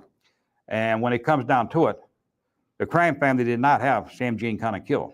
I don't know who killed him except for Johnny Roselli there, but I believe that the government ordered the contract killing on Sam Giancana. I believe the government is the one that killed Johnny Roselli to shut him up so he couldn't talk. All of this was about the time of the House Select Committee on Assassination. All of it, yes. So The following year. year. That was the tie-in? Pardon me? Roselli, Definitely. Giancana? But anybody that knew Sam Giancana, they knew Sam Giancana would have never talked. He'd have went to jail. He'd have kept his mouth shut. He would not talk. The following year, Johnny Roselli, he got killed. They silenced him. And then in April 19th or March 29th. This is the night that Charles Nicoletti was killed. And he was supposed to go testify before some committee. And he was killed at the Golden Horns right there in Melrose Park there on North Avenue and Manheim Road, the Golden Horns restaurant. And I thought at first maybe somebody in the family had hit him because we knew there was trouble. And right before his death, he'd given me this package and told me, he said, this is my life insurance. He said, if I need it, I want you to have it, you can always get to it. He said, and if anything happens to me, he says, you might need it someday. So what he gave me was, I took it and I went out, got me some cheesecloth. I wrapped a little package up and I put a little metal box. I went out and I dug a hole and I buried it, put it away and covered it all up. So it's about a week and a half later, you know, Chuck was killed.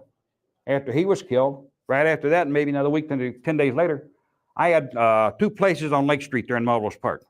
One was a restaurant called the Coffee Cup. It's no longer there. It's been closed down. They put a parking lot there for the Westlake Hospital. And right down below it, going east on the following block down there, which had been the 1100 block, I had a club there, social club. And what that was, we did bookmaking there. We had card games there. We had a couple of pool tables in there. And that's where a lot of the guys come there and hung out at. We didn't have any booze there. We didn't have any women there. What we did, you wanted to gamble, you come there and you gambled. You come there and you hung out to be with the guys. But when people come to the club there to gamble and play, I didn't charge them or nothing. I wanted something, I call the restaurant up. So this is about 11 o'clock, 11:30 that night. I called up to the restaurant and I told my grill man, the guy called Gorilla, I said, fix me up a couple dozen hamburgers, fries, a dozen black coffees, and get it ready. And he said, hey, boss, let me bring it down to the club. You crazy? Stay where you're at. Stay in the restaurant. You don't belong down there. Stay up there. Because Gorilla, he left to come down there and hang out and gamble and everything else. And I had him working behind the grill. I said, when you get it fixed, give me a buzz when it's ready to be picked up. He said, okay, boss. Because he always called me boss. Got ready, called back down the club. Say, boss, it's ready. You want to pick it up? So I'll run it down if you want to. Nah, don't worry. I'll come and get it. So put it in the box. He had a cardboard box. He put it in. Be ready to go. So like always, we've done this many times, time after time after time. There's nothing unusual about it, you know. So I walk out of the club. It's a nice night out, you know. So I walk down to the corner and the car's coming down off the side street onto Lake Street. Well, it comes up, does like, you know, rocking for a Hollywood stop, comes up the stop sign and stops, hits the brakes and kind of rocks back. I step back up on the crib so I don't get run over. I'm thinking nothing about it, just nonchalantly, you know. The next thing I know is somebody sticks something out the window and I got sprayed in the face. And I hit the ground. I don't even remember falling down. When I come to, I was strapped up, tied up, blindfolded. And I went through a pretty severe torture test. And all this here has been verified also. What they wanted the ledger. They never got it. When they got through with me, my legs were still taped together. My arms and wrists were still taped behind my back. They threw me out of a car out there in Elmhurst. People found me. They called the cops up. Police come out there. Some of them recognized me. Everybody in town, as long as I've been missing, everybody figured I was dead. When they threw you out of the car, do you think they thought you were dead? Oh, they thought I was dead, definitely. Otherwise, they'd have never left me alive. That's why I've always blamed the FBI for it. Because the family or the CIA, they would have a couple of holes in the back of my head and 4 or 5 inside the mouth through the palate, gangland execution style. These people, they didn't do that. When I lost consciousness and couldn't be brought back, evidently they figured I was dead. They didn't even bother to untape me, nothing. I was still naked. They threw me out of the car in the nude. Ankles still taped, hands behind my back, everything still taped up. And so the Elmhurst police, they knew who I was. They picked me up, they took me in to their place, wanted to put me in the hospital. They took me over to the emergency room, as a matter of fact. And then they made a couple of phone calls and notified my wife and my wife had a heart attack because as soon as she answered the phone, they said, Elmhurst Police, Miss Files, we have found your husband. And when she said it, she just knew that I was dead, you know. So she broke down. She got all hysterical. Her mother was there. Then they got a hold of Gorilla, and they'll come out there to get me. They took me home. They would put me in the hospital. I said, no, I'm not going to no hospital. So take me home. I couldn't even talk. I'm writing notes. I want to go home. I want to go home. I'm scribbling it out on paper. My throat, I had screamed so much, I had no voice left. And so Gorilla, he's sitting in the house with me. But if I had to go to the bathroom, he'd pick me up, carry me to the bathroom.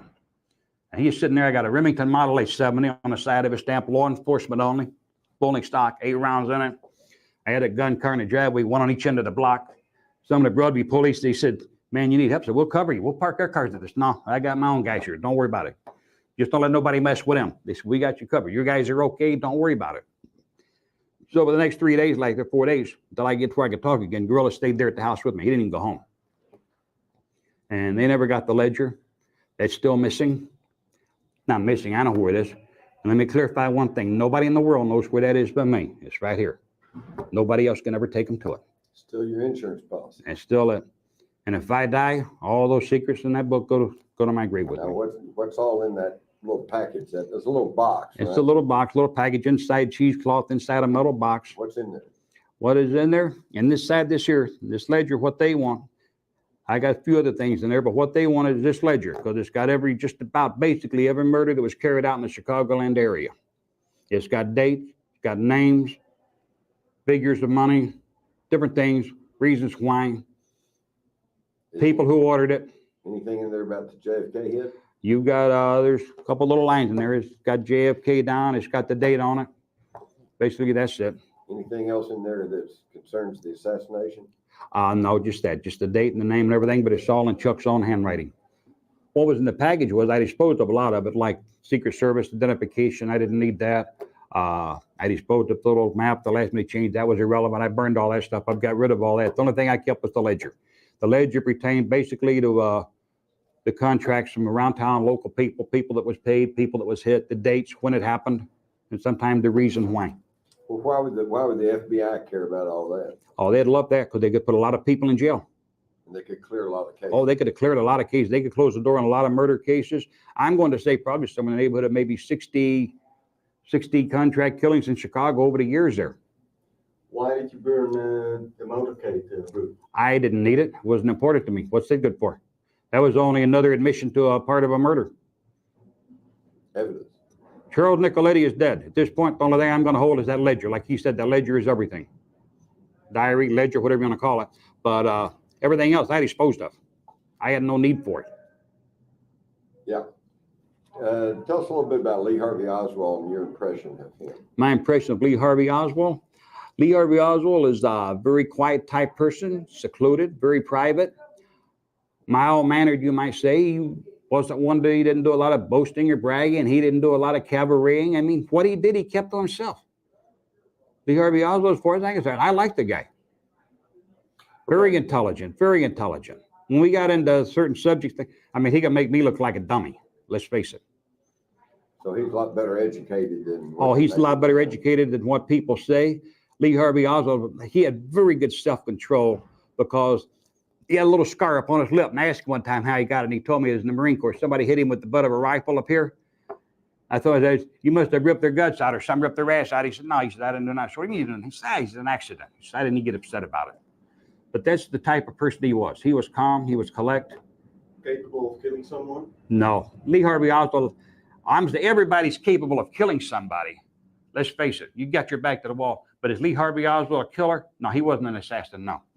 Do you think the American public really wants to know the truth of the Kennedy assassination? Oh, I don't think they really do. I don't think they really care. But one more thing about Lee Harvey Oswald. Lee Harvey Oswald, when I say he wasn't a killer or anything like that, Lee Harvey Oswald, he had it all up here. Very, very intelligent. I want to say he had a good IQ. And he held a top secret security clearance. And there's another thing I'd like to state and get on record.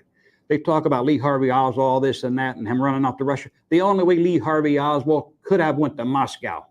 He held a top secret security clearance when he was on the base in Japan. You hold a top secret security clearance, and people can go check this anywhere.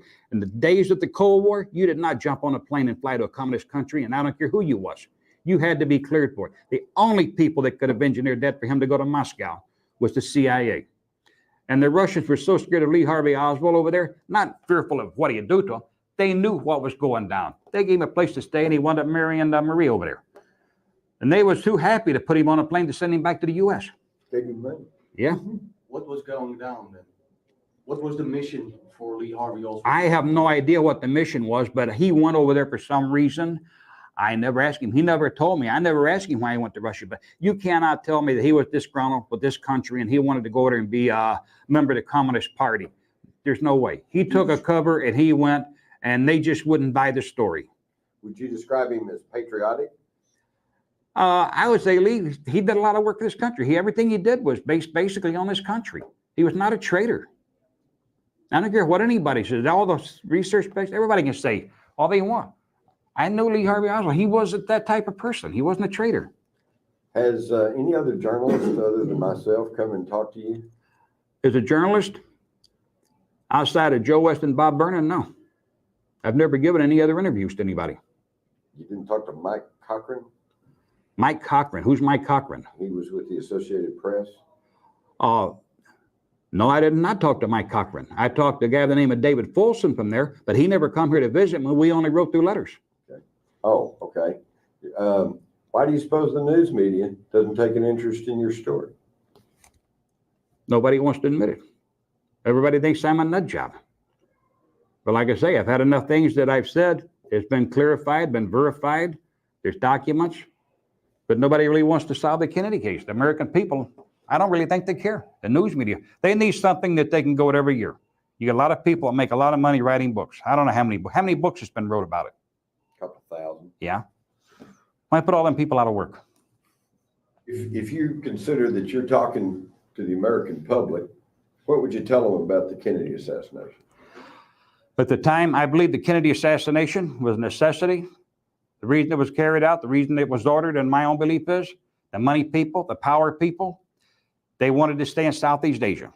It's not about who did who to what over here. It was about the money that was to be made. John F. Kennedy wanted to bring all the boys home from Southeast Asia that were over there. Certain people wanted to keep those guys over there. We needed it because there's going to be deep sea ports built. There's going to be the biggest runways in the world built for bombers in different places, in Guam, Okinawa. Southeast Asia is going to be flooded with air bases. We're not talking millions, and we were talking maybe $1 trillion or more. You've got your chemical companies just going to come in. This is the greatest ground there ever was for chemical warfare testing. And to have a war, you need deep sea ports, you need runways, airplanes, manufacturers, tanks, weaponry, ammunition, munitions to be made, bombs to be made. We're talking an all-time economics deal here. Big money. They're sad to say, the rich get rich, the poor get poor. The poor die, the rich got richer. I'll tell you where my knowledge is, and you can check this out with the FBI. They had me for the bombing in Chicago over there on the north side for Austin Motors. This place like covered a whole block. When this building come down, and I went to trial on it in 1983, right there in Chicago. They held me for 13 months in the MCC Correctional Center there. I didn't put a brick across the sidewalk. I put everything inside the building. That's how good it was. They knew I'd done it. Everybody else knew I'd done it. Everything's just right there. I was already doing 20 years for the chop shop operation. And they wanted me to plead guilty. They'd give me another 20 and running concurrent, they told me. My words was, fuck you, put me on trial. I went to trial. Jimmy Gaudio, my partner, he wound up pleading guilty. First, he was going to beef against me. There's another party, Lou Caballero, better known as Blind Louie. When we was young and we grew up together, his name was Bad Boy Louie. And when I say bad, he was bad. But as we got older and went into crime life, everything else, we separated for a long time, then we got back together. But they called him Blind Louie. Blind Louie, we'd moved him out to Arizona from the Chicago area. He lived there in Elmhurst. Matter of fact, they did a thing on him on ABC one night. They were interviewing him and talking to him about him living and this and that. And must be hard to be blind. He told him, he said, it's very hard for me to get by. He says, but I have to struggle. He don't know they got cameras out back showing his swimming pool in the backyard, all the Cadillacs in the driveway. He's got a beautiful home, a $300,000-$400,000 home. And he's struggling. And he's struggling, yeah. We moved him out there anyway. But while we're out there and I'm on trial, he got a call from Louie. They got him hooked up to talk to Louie in the MCC at Chicago there, where he was being held out on bond. And they told him, if you testify against Jimmy, you don't have to worry about going to prison. He said, you don't never testify against him. And so Jimmy Gaudio refused to testify against me. I was acquitted of the case. Okay. You ever heard of Operation Mongoose? Oh, yeah. Who hasn't? That was the nexus, wasn't it? Yeah. That's where it all came together. Yeah, they had a whole bunch of them there, yeah. They had a whole bunch of different programs. I can't remember the names of all of them, but they had several of them. Did you ever meet Lansdale? Lansdale? No. The picture of you with the guy that did Tippet, where was that taken? New Orleans. New Orleans. Yeah, New Orleans. In 1961? No, that was in 1962, late 62. Were you 21 at that time? No, 20. Oh, 62. You were 62, yeah. How old are you now? All right, I was born in 42. Hell, I'm 61, fixed to go 62. In January, right? Yeah, January. You're just a year older than I am. Oh yeah, about that. You said the American people, I think they don't really care about solving or I don't, knowing the no. truth about the JFK No. assassination. That's like with I Bob. think they do, but Yeah. their government is covering it up. And they I have think control over the people are tired of hearing about it. I really do. That's why I tried to convince Bob to go with something else. I told Bob, I said, man, let's do a couple of stories out of South America. I said, man, I got some good stuff down there, but Bob They're not tiring, didn't want no part of it. hearing about it. Yeah, huh? They are not tired of Yeah. hearing about it. I mean, that's my own belief. Now, Yeah. and, all these TV Yeah. shows are on. Yeah. Yeah, it's all the same old. I watched another 2 hours last night on the American Experience. Monday night, I watched 3 hours, and I watched 2 more hours of it last night. And like what I had told Pamela before a long time ago about JFK when he met with Khrushchev and all that, we talked about it yesterday. Like they even had it on TV, how Khrushchev talked down to him and he walked out of the meeting. They showed the actual footage of him coming out of the meeting and getting in the car. They had to help him in the car. He was stunned. And like I told him, he wasn't as big a war hero as everybody said. They finally admitted it on TV. They said Monday night that John F. Kennedy was not the big war hero that everybody made him out to be. Hell, he lost his ship. Yeah, I know. Ship hell, PD boat. Jimmy, tell them about the Bay of Pigs, or the Cuban missile crisis. Okay. That was not really necessary, that blockade. Everybody was so concerned about going to nuclear war. All right. You know Edwin P. Wilson, right? You've heard of him? Yeah. Okay. He was with ONI back then, Office of Naval Intelligence. All right. He was pretty tight at that time with Frank Sturgis. But he knew about it. The Naval Intelligence people knew about this when Kennedy went and met Khrushchev, okay? He made an agreement. Nobody in this whole country never knew it. And they didn't want the country to know about it. He made an agreement to take our missiles out of Turkey that time. If Khrushchev take his missiles out of Cuba, okay? They agreed to do this. They put the blockade up the whole face. He panicked the whole country into thinking we're going to nuclear war. And as far as I'm concerned. It was made before. Yeah, the agreement was made before the blockade. Okay. Once the blockade was up and the ships en route, it's too late to do anything. Because they had the one ship, I guess, coming with more missiles and it pulled up to the blockade and then they backed off, they turned around and they went away. So that was just to save face to get Save face. missiles out of it. There was another farce, just like the Maddox. Just a deal. Remember the Maddox? Oh, yeah. Okay. Another one of those deals there. Phony deal. Another phony deal. How do you know this is true, what you're telling? Well, what I heard was like Wilson heard it. I don't know. Well, I was told that Wilson, he heard it. He got it through the Office of Naval Intelligence, and he had talked with Frank Sturgis about it. And I was Frank when they was talking. Frank, hey, you mean nuclear war? What do you mean? How do you know? You know, I'm concerned at this point too. Yeah. And then Frank told me, and I says, "You're shitting me." And he said, "No, I'm serious. I'm telling you how it is. It ain't gonna be no nuclear war. Relax, forget about it." Because they already knew it was a phony deal. I told my mother, "Don't worry about it, Mosh. What do you know? You're a kid. What do you know?" She heard me swear on the street or something, and a woman is around. She run out of the house with a broom, chased me up down the street, beat me with a broom up and down 22nd Avenue. There goes my Yeah. legacy. Oh, man. Well, are they going to come when it's time? How does this work? Whenever you're ready to go, we can go out there and tell them. They'll Oh, take well, it. Yeah. shoot, unless if you're getting, are you getting tired? Not me. Well, I was going to say drink some I'm gonna more tell you water, something. but I've noticed you're not drinking any of that I've water. wanted to meet you for a long time, okay? I'm serious. I wanted to meet you for a long time. When Pamela told me that women got you and you was going to do the interview, I was totally excited about it. I had two things in my mind. I said, I got to ask you two things about Kennedy. I got to ask you about Gordon Gray and Majestic 12. That's it. I think you'll find that when I send you Yeah. this alien agenda book. And let me tell you something. I just got through writing an endorsement for a book that's not yet published. It's by some doctorate guy, but really smart guy, and it's a real well-written academic book. But here's what he says, and you know it's true. You cannot understand any of the world politics or the world events or the policies that's going on today unless you understand about the UFOs and the ET presence here. And most people go, oh, that's bullshit.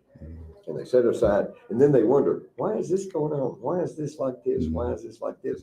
Well, they don't have a big part of the equation. So when you get an alien agenda, that'll kind of fill in some holes. Did you ever read the Gulf View sightings?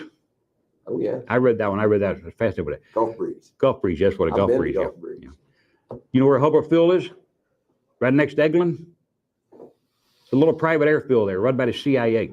Right next to Eglin Air Force Base. Well, I have been to Lantana, where they had the little prison down there. Yeah. And they got the little strip. That's kind of closed up now, but oh, that's right. Do you recognize the name Pearson? Oh, yeah. Pilot. You know his real name? David Pearson. Yeah, it's Tosh Conley. Yeah. Tosh and I went down there. And I actually got hold of one of the old guards there. And he told me, he said, yeah, it's kind of odd. He says, we had all the county prisoners over here. And said, we had a contract with the federal government to put federal prisoners over here. He said, but they'd come and go. Yeah. But we had a lot of sneaky aircraft flying out of Hubbard Field there. Only flew out at nighttime. Yeah, that was another one of those covert bases. Very, very covert. I got to tell you a funny story down there. And that machine ain't running, is it? I think he's out of tape. Yeah. Good. Okay.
Have I been muted this whole time? Been sitting here talking. People are still. I apologize. I just now looked down to see that it said I was muted. Damn. Glitches galore tonight. I apologize for the glitches. I'll do better next time. I don't know how my that mute was from my studio. I've got a mute button on my headset here that I occasionally hit with my elbow, and don't realize I've muted myself until I look down and see the button flashing. I'm looking down more out of habit now more often, so that doesn't happen. But this was a mute from the studio. I apologize. I had no idea it was going on. Probably been going on for a while, and that's a damn shame. I'm going to be on tomorrow night at 9. I'm going to try to have a little bit of news, and then I'm going to kind of have an open forum. If you got something you want to talk about, questions, anything like that, we'll see how it goes. I've been wanting to do this for a while, and every time I try to do it, something big happens. I hope that's not the case tomorrow. And then Monday through Thursday of next week is the Democratic National Convention in Chicago. And that we'll be covering that next week. Not a lot of surprises as far as nominees, and hopefully there's not any violent disruptions. However, some outside forces have been circulating some videos, rather ominous, dark, threatening kind of videos that we hope is just nothing more than talk. But we are in tumultuous times. So thank you all for hanging out here all the way to the end. Again, I apologize for all the glitches. We will do better next time. I've got another, because I don't think you heard any of this. I think it was all muted. I've got another documentary I want to do, and I'm not sure when I'm going to do it. Like I said, we got convention coming up this week, or this next week, a week from yesterday. So I'm not sure when I'm going to do that, and I apologize for if however much any of that was cut off. It was a very good piece, in my opinion. You can find it on the internet now. It's up, and I think it's up because there are a lot of not a lot, but there are some similarities between what he was talking about happening back then and what we see going on now. And I'll just kind of leave it at that. And again, say thank you for being here tonight. I'll be back tomorrow night at 9 o'clock. I'm going to have an open forum tonight, or tomorrow night at 9. We'll see how it goes. Might be a half hour, might be 3.5 hours like this one is. So thank you very much. I love you all. Hit the like, subscribe, share, notification bell, all that stuff. And if you want to help support the channel, we need it. $ Cash App, $ American Doofus at the Cash App. So thanks for watching. See you next time.